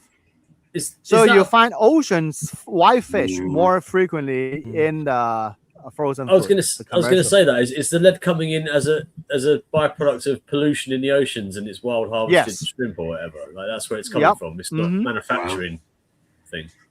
Yeah, it's coming from the seafood. They blend together. Yeah. So okay. And of course, that lead also can come from lead pie. And low quality power head and cheap magnets. That has been demonstrated.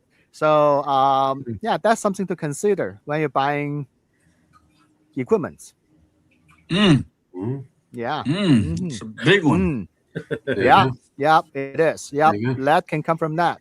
Okay, let's move on to the next one. This is a concept of bioaccumulation. It comes in. It basically is the toxin. So, for example, if you find lead in something, lead in a coral, it doesn't mean the coral actually taking lead for some biological function needed. It just accumulated. The ocean has all sorts of trace elements in there. And then the accumulation is happening for example, like coral skeleton. So by using that, actually, scientists be able to look at the coral skeleton, the fossils, to look at the composition of trace element to determine the age or whatever event happened in the history. But many of the elements that accumulate into coral, including the fresh, symbiosis algae, the skeleton, doesn't mean they're actually doing some biological helpful function there. They just happen exposed to this element. They just bioaccumulated. They just taking in and deposit it. It happened. It show up. That makes sense because corals at the end of the day are predators, right? And bioaccumulation tends to be at the top of the food chain, doesn't it? The higher you go up, the more it accumulates. So corals are predators. If you think of that, so things like copepods and rotifers and things will have a little bit of contaminant. The coral eats multiple lots of rotifers. Builds up. And builds especially up. Many corals are indiscriminate eaters. Yeah. The filter feeders like Millipora. They even eat microplastic. Whatever feed in their mouths. Yeah, it is. Yeah. For the Acropora, Millipora is really not selective. When there's some study shows is highly unselective for what they eat. Whatever feed in their mouths, they're taking in. But for LPS, for many LPS, they're actually more choosy. They pick their food. Yeah, so you kind of the bioaccumulation. That's so if you ever wanted to date a coral, it's the Millipora because they're a cheap date, clearly. Oh, they're pretty too. Didn't Jamie say Millipora basically pairs with everything, like they're the whore of the sea, something like that. Jamie said, I remember that. Yeah. Whore of the sea. Mellipora, you can crossbreed with Wow. almost everything. Yeah. Wow. I remember Okay. him saying that. We have a And So they're trace pretty you're now. right on track with the Mellipora. Yeah. Yeah. Yeah, they're hairy. Okay, whatever. Move on. Okay. He you was, go. he was talking about the intelligent Jamie, by the way, not the stupid Jamie. Uh-huh. Yeah. No, I was talking about the super intelligent Jamie. Yeah. Yeah. Vanadium.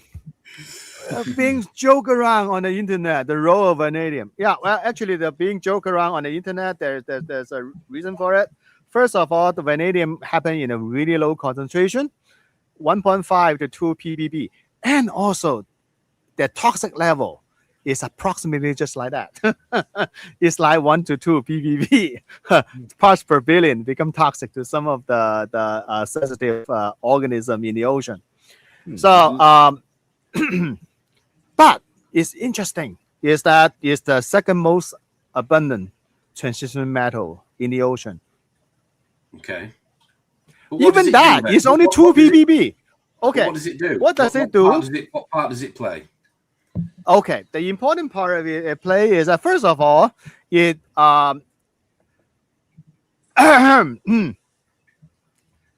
molecular. How to say that?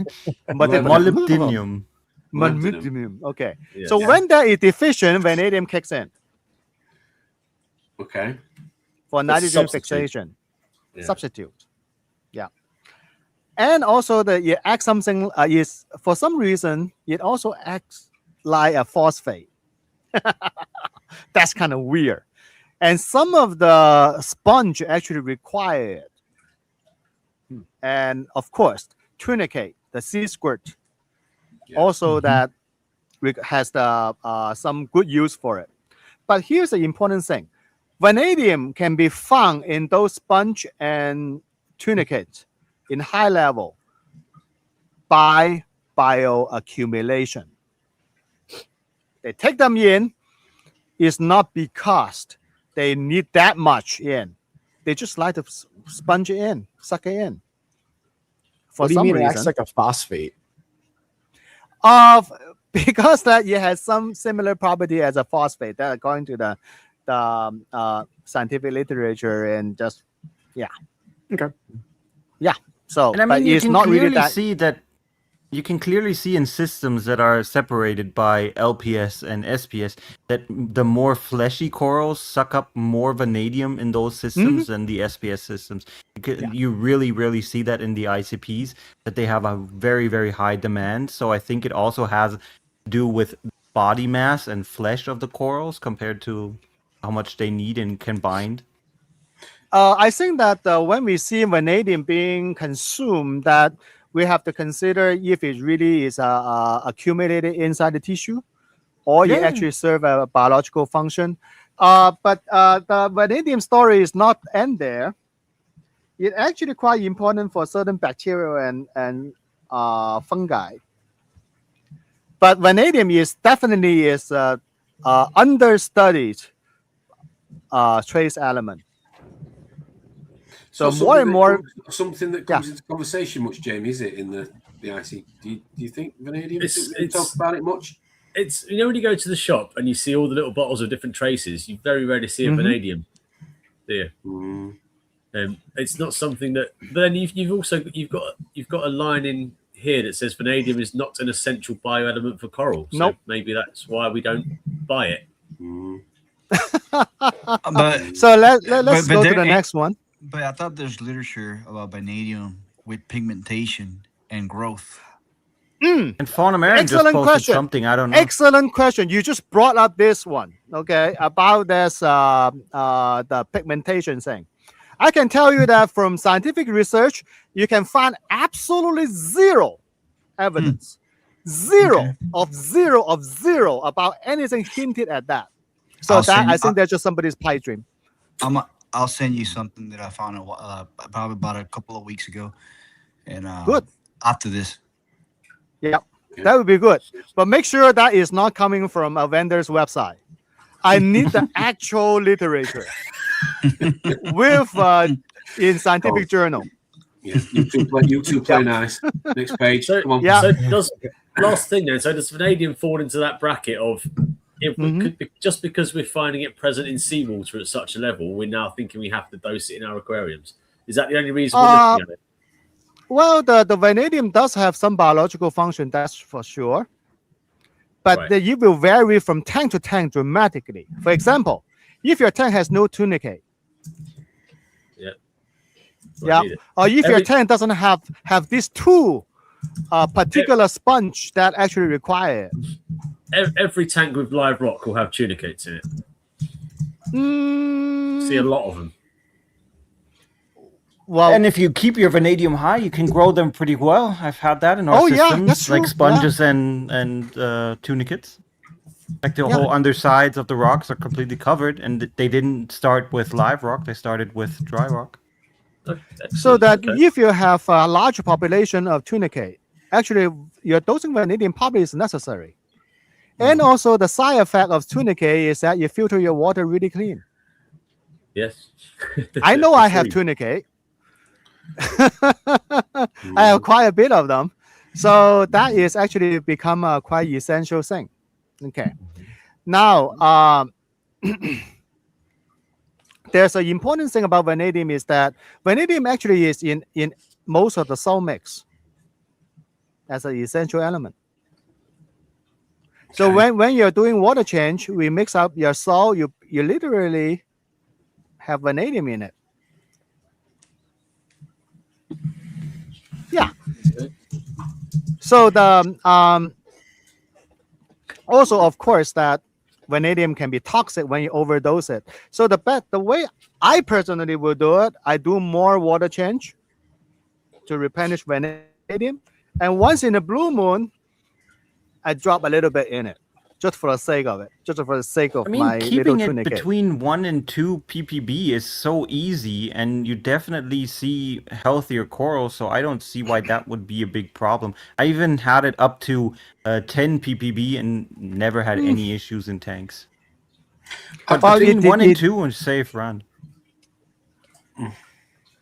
Well, then in that case, that you need to do more ICP tests than you need to, because you really don't want vanadium to over too much because it's quite I was toxic. just about to ask you there. What are the negative effects of overdosing it then? What does happen? You talked about copper earlier.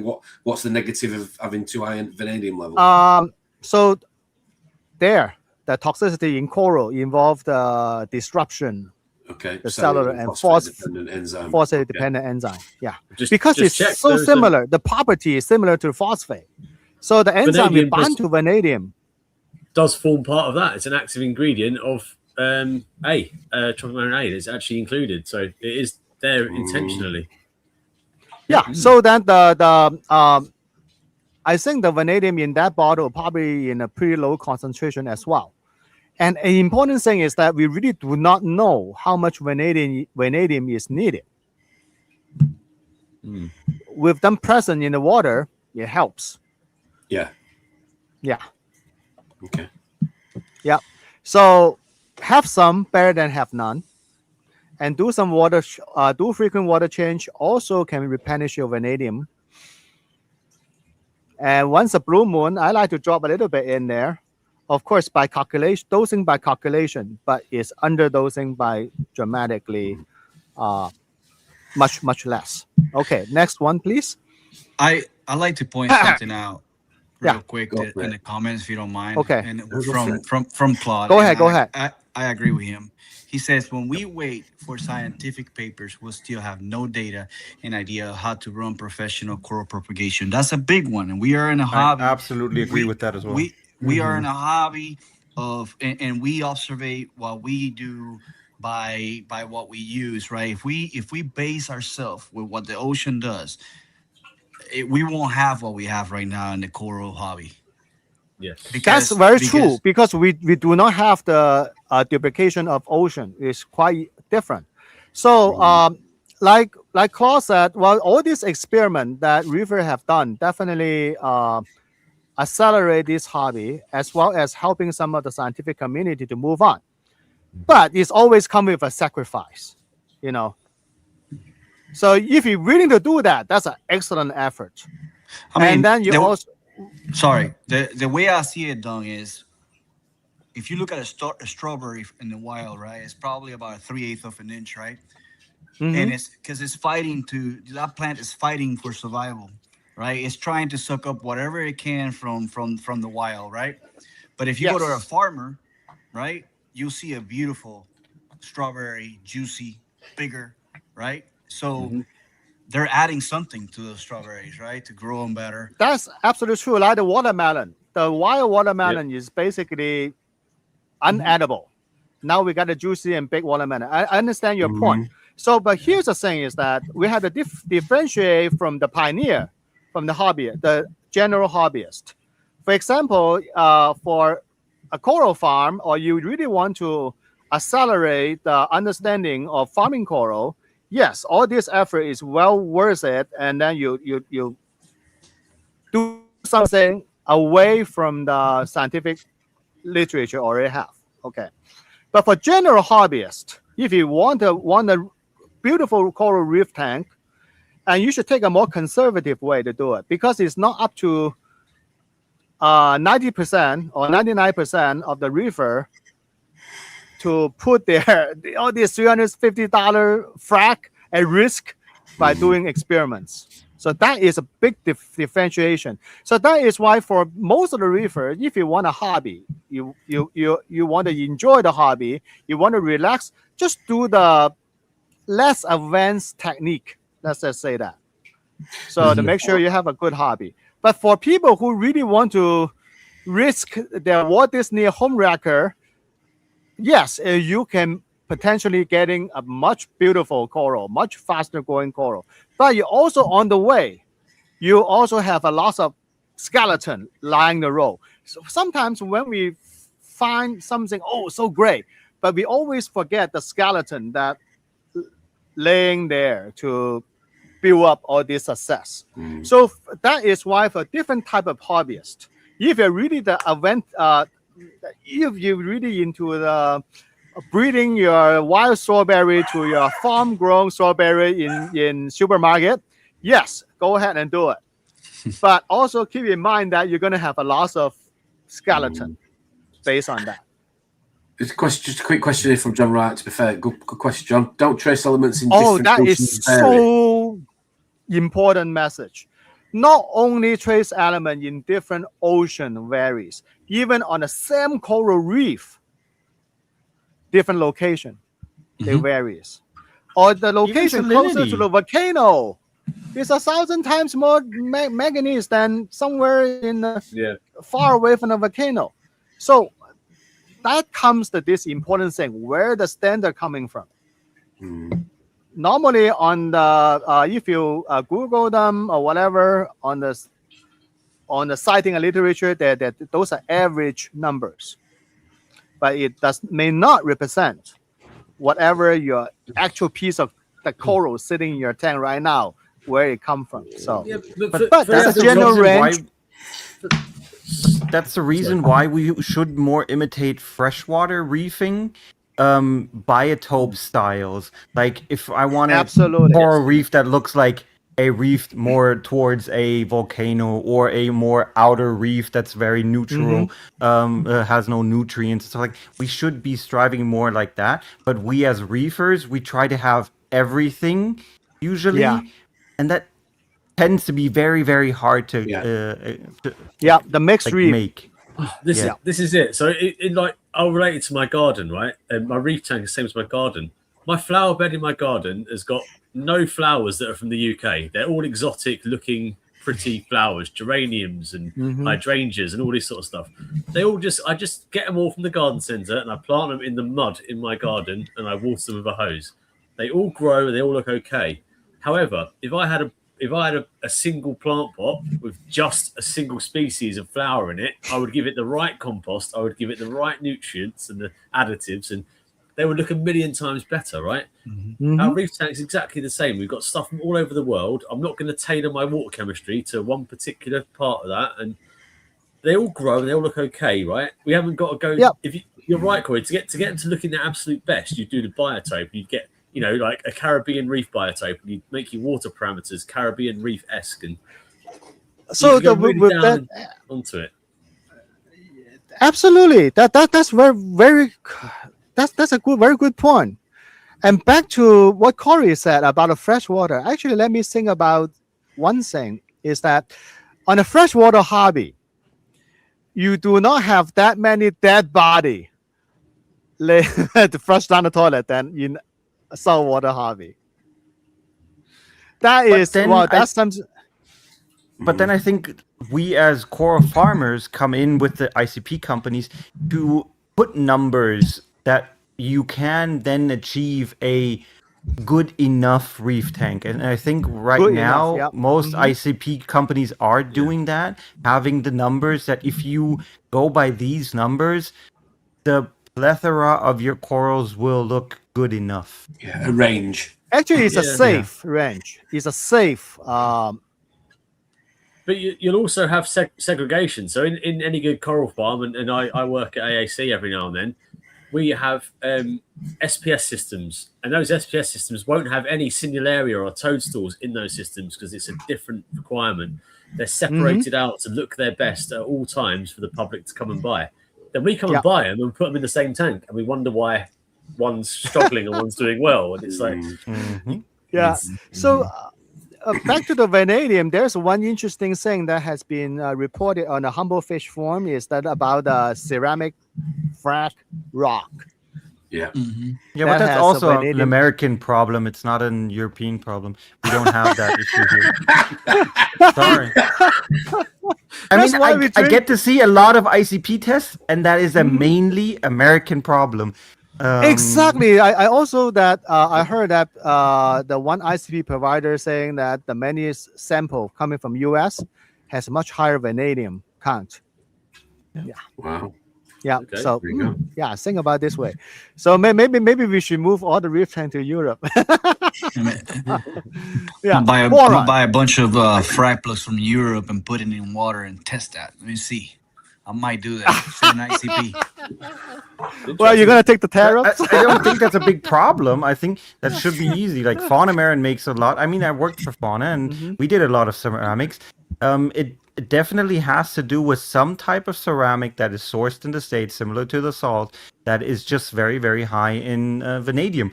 Or maybe I'm not too deep into that. It has to do with the temperature that they get burned to. Maybe the vanadium doesn't burn out at a certain temperature, but we burn them higher.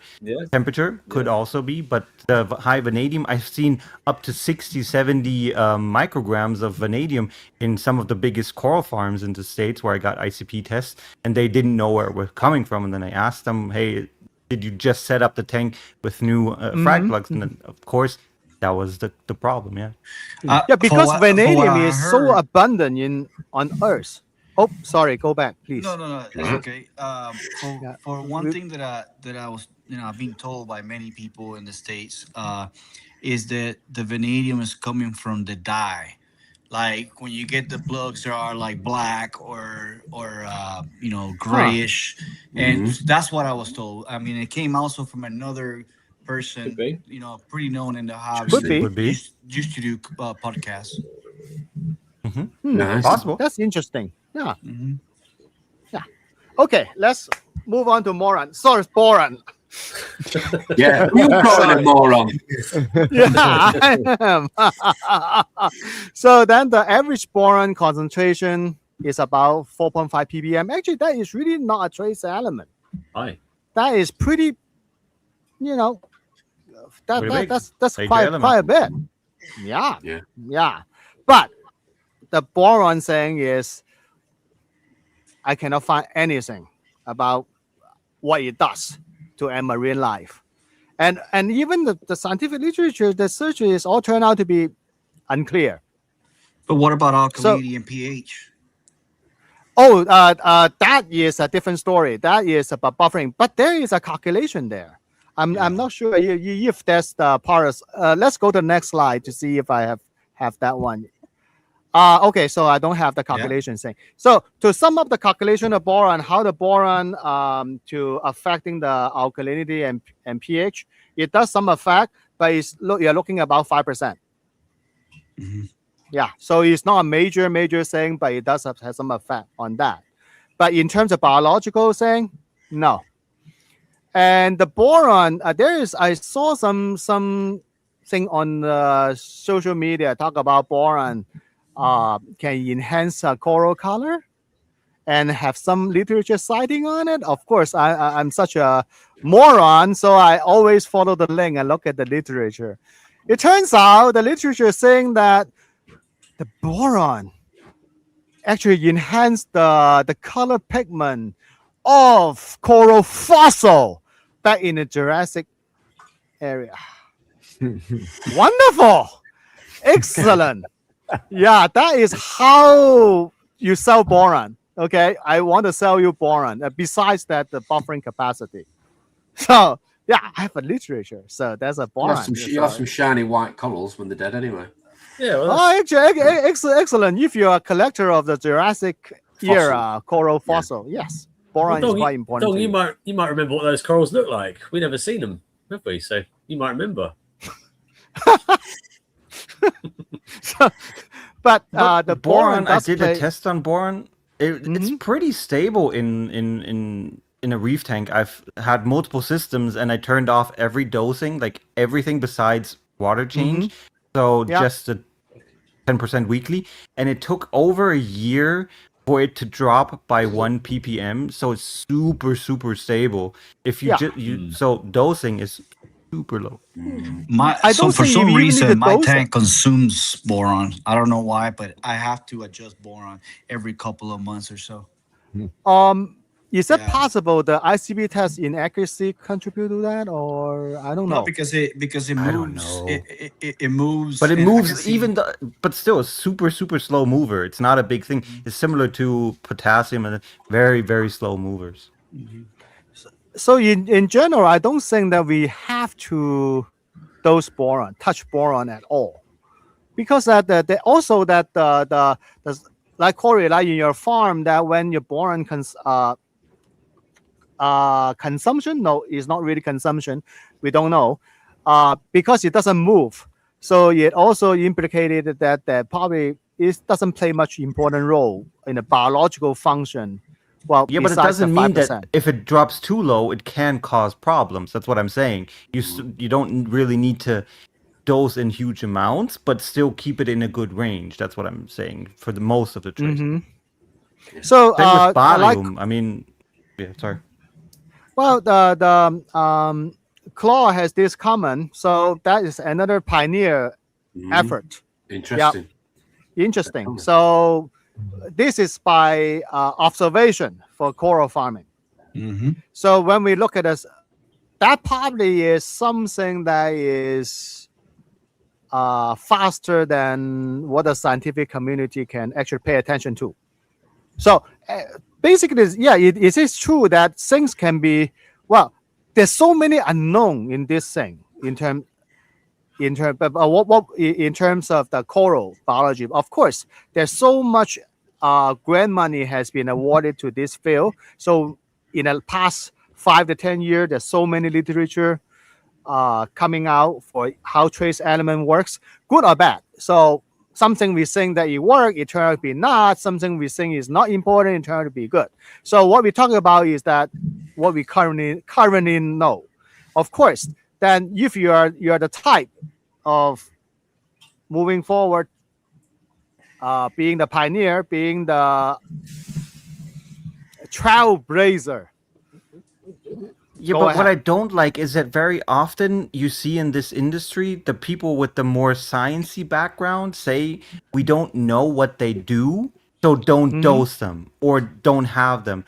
But I think that's just a wrong approach. Just because we don't know that they're doing something, why should we then stop? Why do we expect them not to do anything? I think that's just a wrong approach to have. But also it's a very risky approach.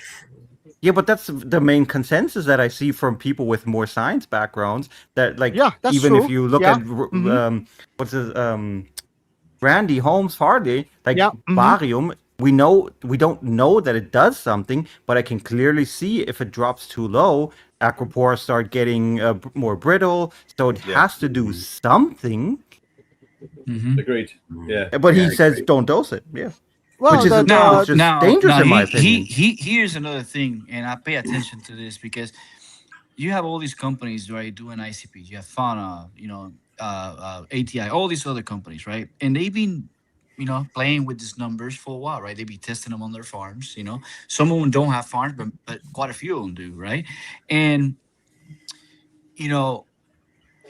these people are processing ICPs daily, right? They see these movements of numbers, right? They can see it, right? Yeah. So, in my opinion, I will go and I will trust somebody like that, right? That's been doing this work daily, than somebody that, he has a a chemist background, but you respect it, you respect his opinion, but I like people that have the hands-on experience daily. That's what I'm gonna go with, in my opinion. Yeah. I agree with you on that one, but there's a two types of people, whatever. So if Claw said he observed some trends, I believe that because he runs a coral farm himself, and he runs his ICP next to it, and then he sees some correlation, and that I will believe that. But now the problem is that for ICP company, without connecting to a coral farm, and telling you Lithium doing something, I don't buy anything of that.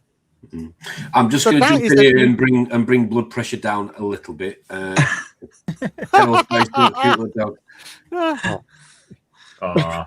Yes. So there you go. Okay, let's go back to the slide. So just to again throw in my amateur sort of angle. That is exactly why I will continue to buy a reputable brand of two-part and additives, because when you go down the route of doing your own and stuff, you're going to miss stuff. You're not going to get everything you need. You're going to be chasing your tail, and your corals might suffer. So I would always pay that tax for the actual proprietary, tried and tested Nyos, elements, whatever it may be, because I know it's looked after. That actually is a very important message. The reason for that is that when you're doing this life and death things, I will trust a more reliable provider for that. 100%. Yeah. Remember, there is a bankrupted ICP company in US. That is something I will never trust. If you really want to rely on this life and death thing, trust. Get your data, get your solution for a reputable, established company. That's very important. Yeah. That's what I'm saying. Back. You look to people like that, like they have their own farms. You have, like I said, ATI with Nyos. You have Fauna Marine. You have Modern Reef. They got their own farms and they test their own stuff. So that's why, and that's a big deal here. And this is a battle that I deal with a lot of people when it comes to ICPs and elements. Look, if you're using, I'm just gonna pick Fauna Marine products, right? Go with their ICP, right? Their products are based on their ICP, so use their products. That's why I'll use Modern Reef, right? So I go with Modern Reef ICP because their products are based on their ICP machines too, so that's how I view it, That also, there's another point about that is that those are the coral farms. The livelihood is heavily invested in those. So if it's good for if Claw, you dare to dose it in your tank, I feel more comfortable dosing it too. That is an important thing. So back to boron. Like myself. Okay. So there's a calculation done on actually in terms of buffering. So there is a calculation talking about is actually related to how much of the skeleton grows of boron consumption, because boron is actually somehow incorporated into the coral skeleton. So there's just some calculation over there. So if you have a very high growth rate tank, like SPS, Aquapora, Digita, Montipora, that kind of thing. So then your depletion of boron without water change, probably a year, will probably about 30%. Then that is a significant number. For lower growth rate like LPS, your mid coral, your scrolly, and if you're growing only about 2,000 grams of calcium carbonate skeleton per year, so the depletion of boron is literally unmeasurable. So that also corresponds to what Corey observed, I With hope. 1 ppm, yeah. Yeah. Mhm. Wow. Yeah. Yeah. It's about to say, So it if you depends do the on math, you think you were doing the math without water change 30%, and of course that amount of coral growth, but comparing to mine, it checks out, yeah. With yeah. So do your water change. Normal for average hobbyist. Let's move on. Forget about moron. Then there one more slide. Totally forgot. Then the refugium definitely impact boron consumption. So because algae is quite a big boron export. So if somebody has consumed a lot of boron, you have the dose. Maybe you should look at your refugium, because your macroalgae actually is a competitor for a lot of other essential elements as well. Yeah, loads. Okay. Yeah, loads. Yep. Mm-hmm. All right. Let's move on to the next one. The source of boron. So don't forget that your dry seaweed has tons of boron in it, and your calcium reactor has a lot of boron. Well, sort of. And also your alkalinity supplement also contaminated with boron. And read the label. Okay. Yep. So even you for don't the supplements, the companies don't declare it. I mean, I've on No, they the don't. Reef Moonshiners in the Reef Moonshiners group, I think Andre did a big test of different alkalinity and calcium supplements and rated them, and some of them were crazy how much contaminants they did have. Yes. Mm-hmm. Wow, interesting. Yeah. So removing boron from those source, the raw material actually is not an inexpensive operation, and depends on also the cost of the raw material making those supplements. Yeah. No, but the people that provide like seaweeds, like nori and stuff, it's a natural product. They can't process that out of it, can they? It's just part of the product. Yeah, just part of it. So the thing about this way is that there's a plenty of input of boron. So actually dosing it is up to you. I don't touch it. I don't see the need to actively dosing boron into my tank. Or maybe once a year when it dropped to 4.2 or something, bring it back up to. But the thing is, if you 4.5. do freaking water change, you probably will never see that. Yeah, definitely. Right. Yeah. Mm. Okay. Yeah. Let's move on for the why I have so many boron slides. You like a present. You put this together. You like a presentation. Exactly. I'm just Right. pressing the- So, I'm pressing the okay. buttons. Borax. If for somebody insist to dose boron, use borax. That is actually one of the simple, easy, El Cheapo Is stuff. that what you call it when you've had too much boron? But of course, that disclaimer is that dosing boron using borax, it may contain other unwanted trace element that may harmful to your reef tank, whatever, blah, blah, blah. Okay, fair enough. Okay, so don't sue us. Don't sue me. Don't sue Reefers Network. Okay, lithium. Lithium is such a beautiful, beautiful element because that, wow, if I'm crazy, I probably need some lithium, huh? Okay. The concentration of lithium is low. Well, of course, it's much higher than iron at 180 BBB. So unless there's out of nowhere, there's some studies show up that lithium actually benefit anything, I haven't seen it yet. So I mean, there were rumors that it kills Bryopsis algae. at some certain Bryopsis. levels. Yeah. I know. I watch I can't YouTube as prove it. well. I never ran it that high, but rumors. Okay. I don't know unless that you are talking about actual doing experiments, the dosing lithium in your tank to kill the biopsies alongside with all your coral. Yeah, be my guest. And I saw Yeah, I that mean, video too. So yeah. I mean, there used to be a magnesium supplement from Kent Marine. Yeah, And people started dosing the magnesium to get rid of their bryopsis, but later they found that it was super high in lithium. So they put 1 and 1 together and said it's the lithium.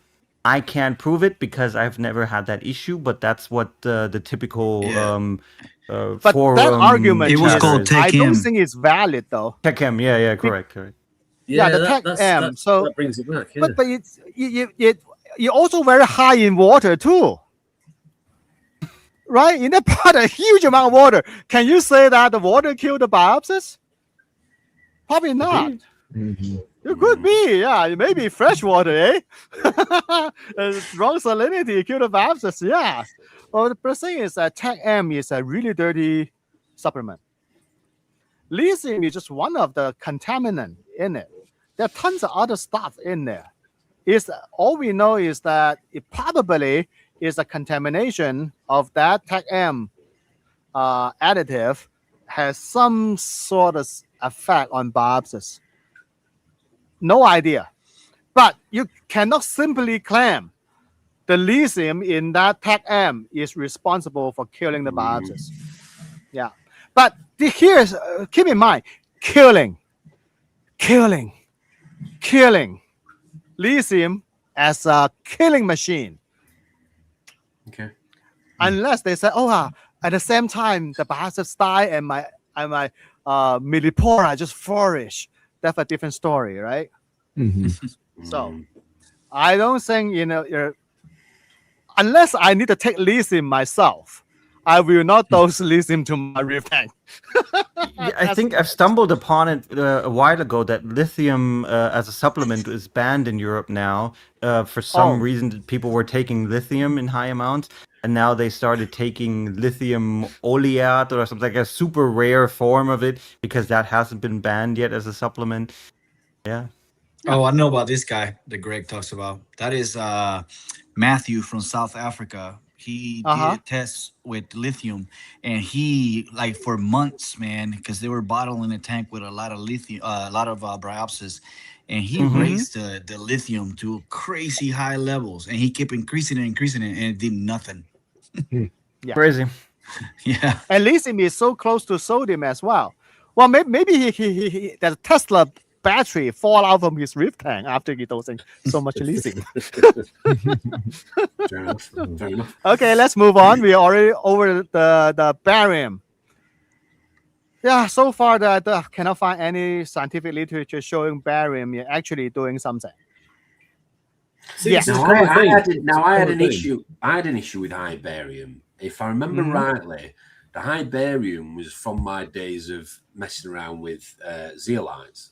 If I remember rightly. Correct. That's one contaminant from zeolites and food sometimes, and very, very often charcoal activated carbon. Yeah. Depending on where you buy it from, barium is one of the highest contaminants. Dry food, for what I've been told, has a lot of barium. Yeah. And that feed your fish with a lot of dry food, then you do not have the dose barium. The high levels of barium, from experience or from memory, should I say? It's not the greatest. See, but sorry, go ahead. Would grey out the corals a little bit. Would lose some sort of coloration. I'm going back a long time ago when I was messing around with the KZ stuff, long time ago. But I couldn't get my head around where all these high barium levels were coming from, and it seemed it was all pointing to the zeolite stones I was using. See, but Tom, I use zeolite 24/7, right? Okay. And my barium is 12. Like, I'm looking at my ICP right now. See what I'm saying? So I don't know, man. Maybe it's the type of zeolite. Maybe, I don't know. Possibly. Yeah, possibly. Yeah, that's possible. Yeah. I mean, because zeolites are natural minerals, so probably it has, depending on where it's coming from, has different contaminants. But for here, the typical KZ, the faunas, the whatever, barium is very typical for zeolite. Yeah. So for trace element, if it does show something positive for our hobby of a coral, that's absolutely great. But now the thing is that, for example, like fluoride, right?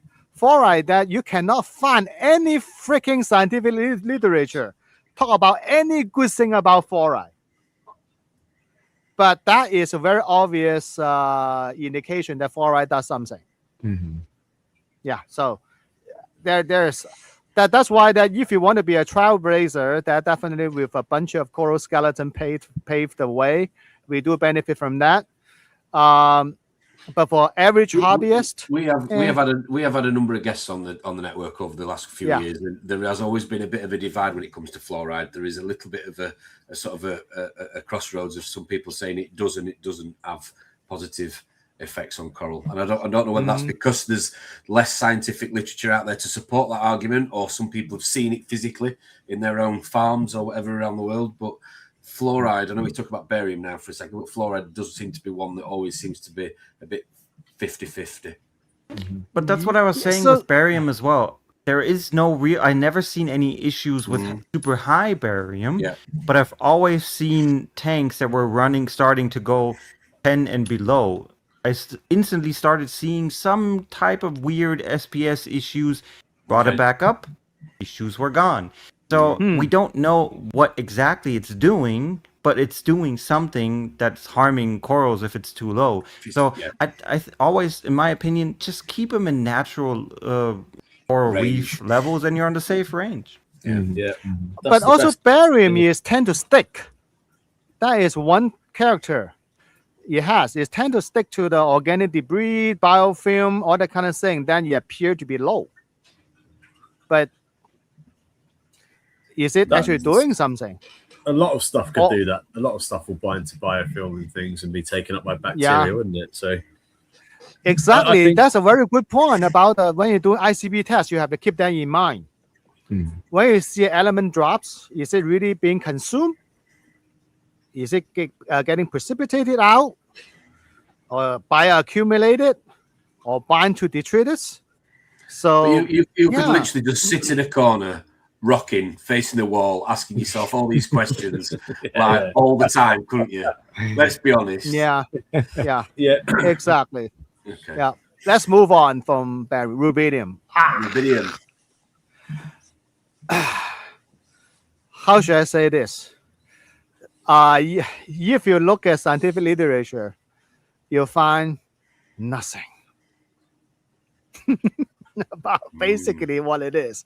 It doesn't no clear of any essential biological function that related to rubidium. But that is why I want to ask you guys, do you see anything about rubidium to have any effect in a reef aquarium? I mean, I haven't. I've seen people talk about bounce mushrooms, having more success with them.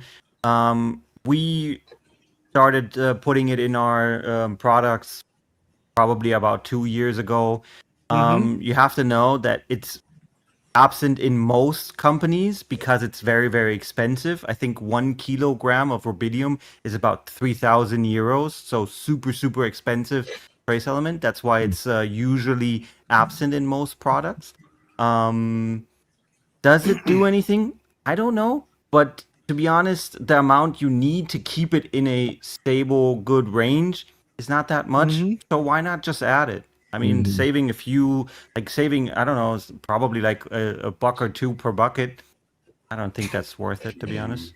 Yeah. So is rubidium actually exists in a cell mix? Yes. Yeah. Okay. Yeah. So that means that in your coral farm, do you see the rubidium actually depleted rapidly or being consumed, or pretty stable? It's a bit okay. It's a bit on the higher because when I started putting it in products, there was no real how much should I dose daily, because how much is it depleting? So I tend to run it a bit on the higher end. Usually it's around 120 to 150 ppb. I tend to run it at like 190. I'm slowly decreasing it, but does it do anything? I don't know. So, yeah. So basically, is that why not category, right? Mm-hmm. Yeah. Yeah. Like Okay. most of these. Yeah. Better safe than Oh, yeah. sorry, I think. Yeah. That's one way to look at it. Yeah. From, So let's from move on reading, to the next one. Well, from go reading ahead. your PowerPoint slide, I like that point right there. It says because rubidium closely mirrors potassium chemically, marine organisms like corals and fish occasionally absorb it. So, could it play a role, like you were saying earlier, with some of the trace elements? Like if one is not present, like let's say if potassium drops a little low, but your rubidium is okay, maybe the coral can consume that rubidium and perform the same effect as. Very excellent question. Excellent question. That is so. I do have an answer for that. So, what happened is that when rubidium, in place of potassium, it does not function as a potassium. Okay. So you're actually disrupting the potassium. For example, many marine bacteria, so they have a potassium pump. So they need to maintain like 50 times, something like that, ultra high potassium level inside their cell to let them properly function. So they have a potassium pump, keep pumping potassium from the seawater into the cell. So, but the potassium is serving certain biological function which rubidium cannot do. They just chemically similar. I thought you were going to get a sticker then, Lewis, for an excellent question, but it sounds like it's going to somebody else. But nice try. But that's a very good question. That's a very good It question. is. Okay. Do you not think? Let's move on. Do you not think less is more though? Because there's all these bottles that are available for people to buy. Do you not think there's just the temptation to pour something in that might not? Yeah, but that's necessarily be where I was about to Actually, go. I would never dose it as a single trace element. I don't think that's absolutely necessary. I have it a little bit in our trace element mix and in the salt, and I don't see any issues having to dose it separately. No. I think that's something nobody needs, a single bottle of vanadium. Unless you do want to do like reef moonshiners and dose every single trace element daily, then yes, that's a different story. Yeah. That's why I prefer water change with a good quality salt. You have the buffet in there. Yeah. So Yeah, but if let's it's move on the to shelf, somebody's going to buy it. That's what I'm saying. Actually, after Oh, you for sure. buy it, you feel good to dose it. Seriously, that's a human psychology. It's a placebo. It's all. Yeah, mental. It's just a when you mental dose it state, immediately within minutes, you feel better. Of course you do. But think about this. Think about this way. But that's what a Actually, hobby as is for, hobby- right? Giving you good Yeah. feels and Exactly. So as a hobby, maybe, you know that there's something called a reef SIBO out there. Yeah. So basically, placebo effect can enhance the joy of this our hobby. Sometimes why not? That is a very good point though, because say these little bottles, let's say for argument's sake, they're 15, 20 quid a piece. Do you go and buy a couple of them and you spend, let's say, 70 quid, 80 quid, and you come home and you dose them and you start to look at your tank and think, yeah, it does look better. Is that your brain just trying to make you I mean, Yeah, of course you're biased towards your aquarium. That's what you want to do, yeah.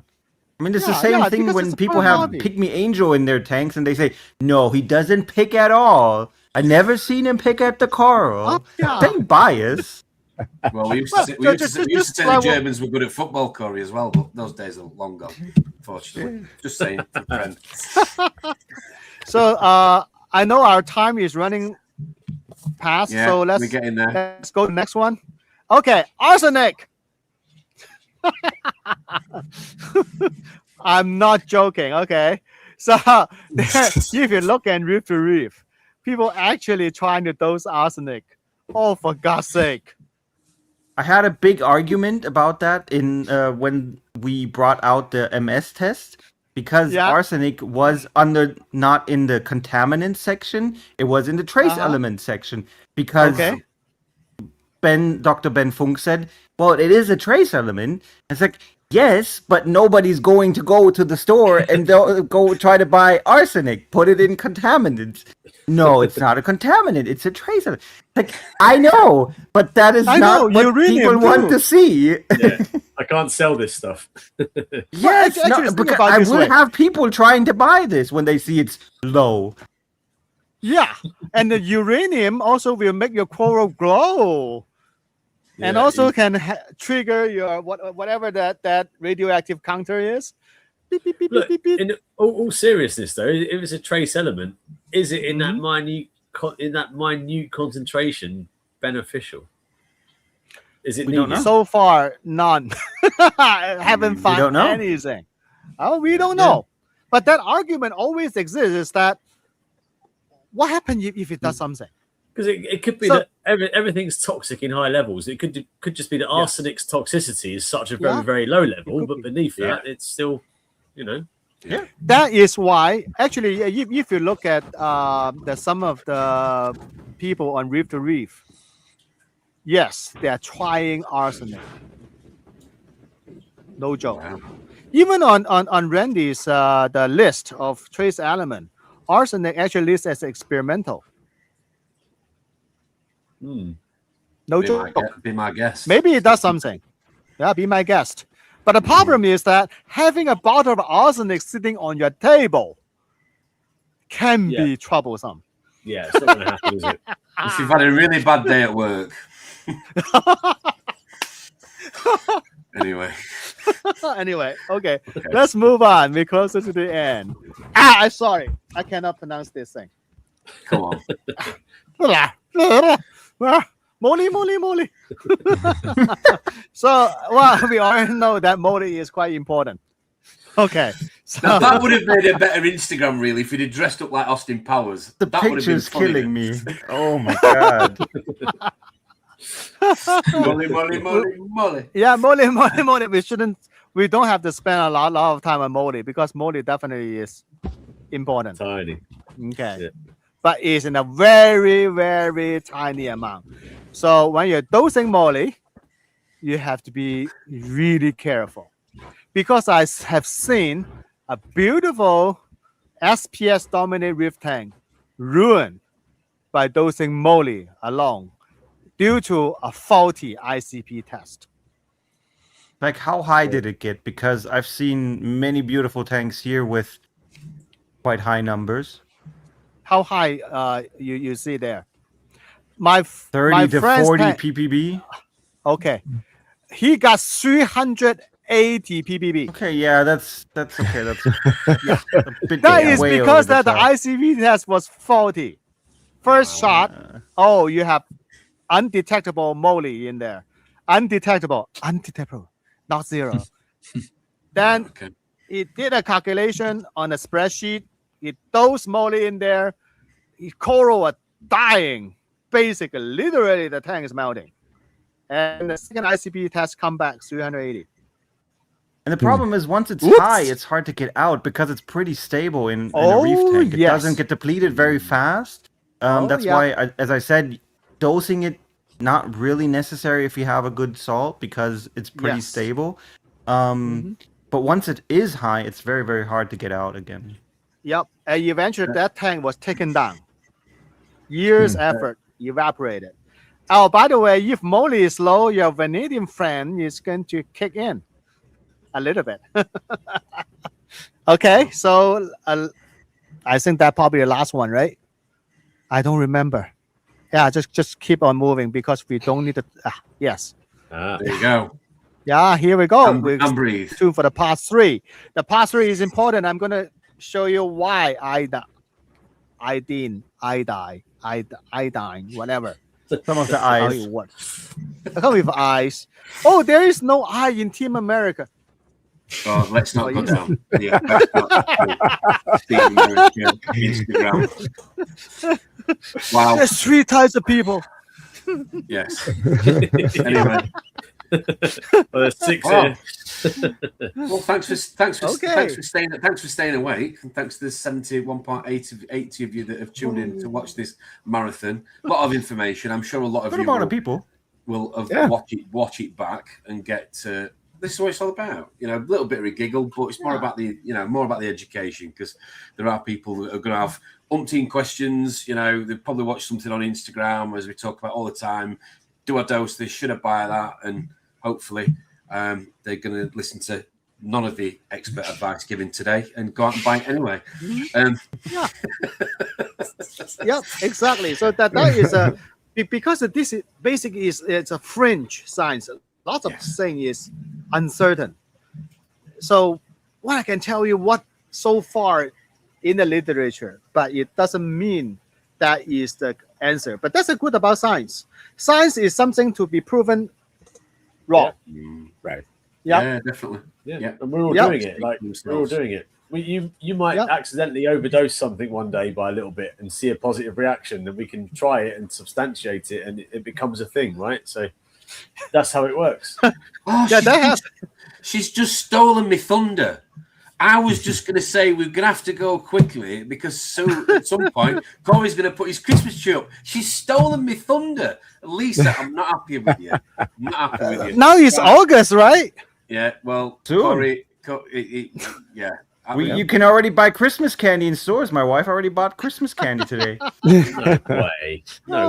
Oh, wow. It's almost 40 degrees outside, and then she's buying Christmas candy. I'm not shitting you. What, you're 40 degrees Celsius. Okay. Yeah, it was 40 degrees Celsius outside. So what is that in freedom units? Something pretty high.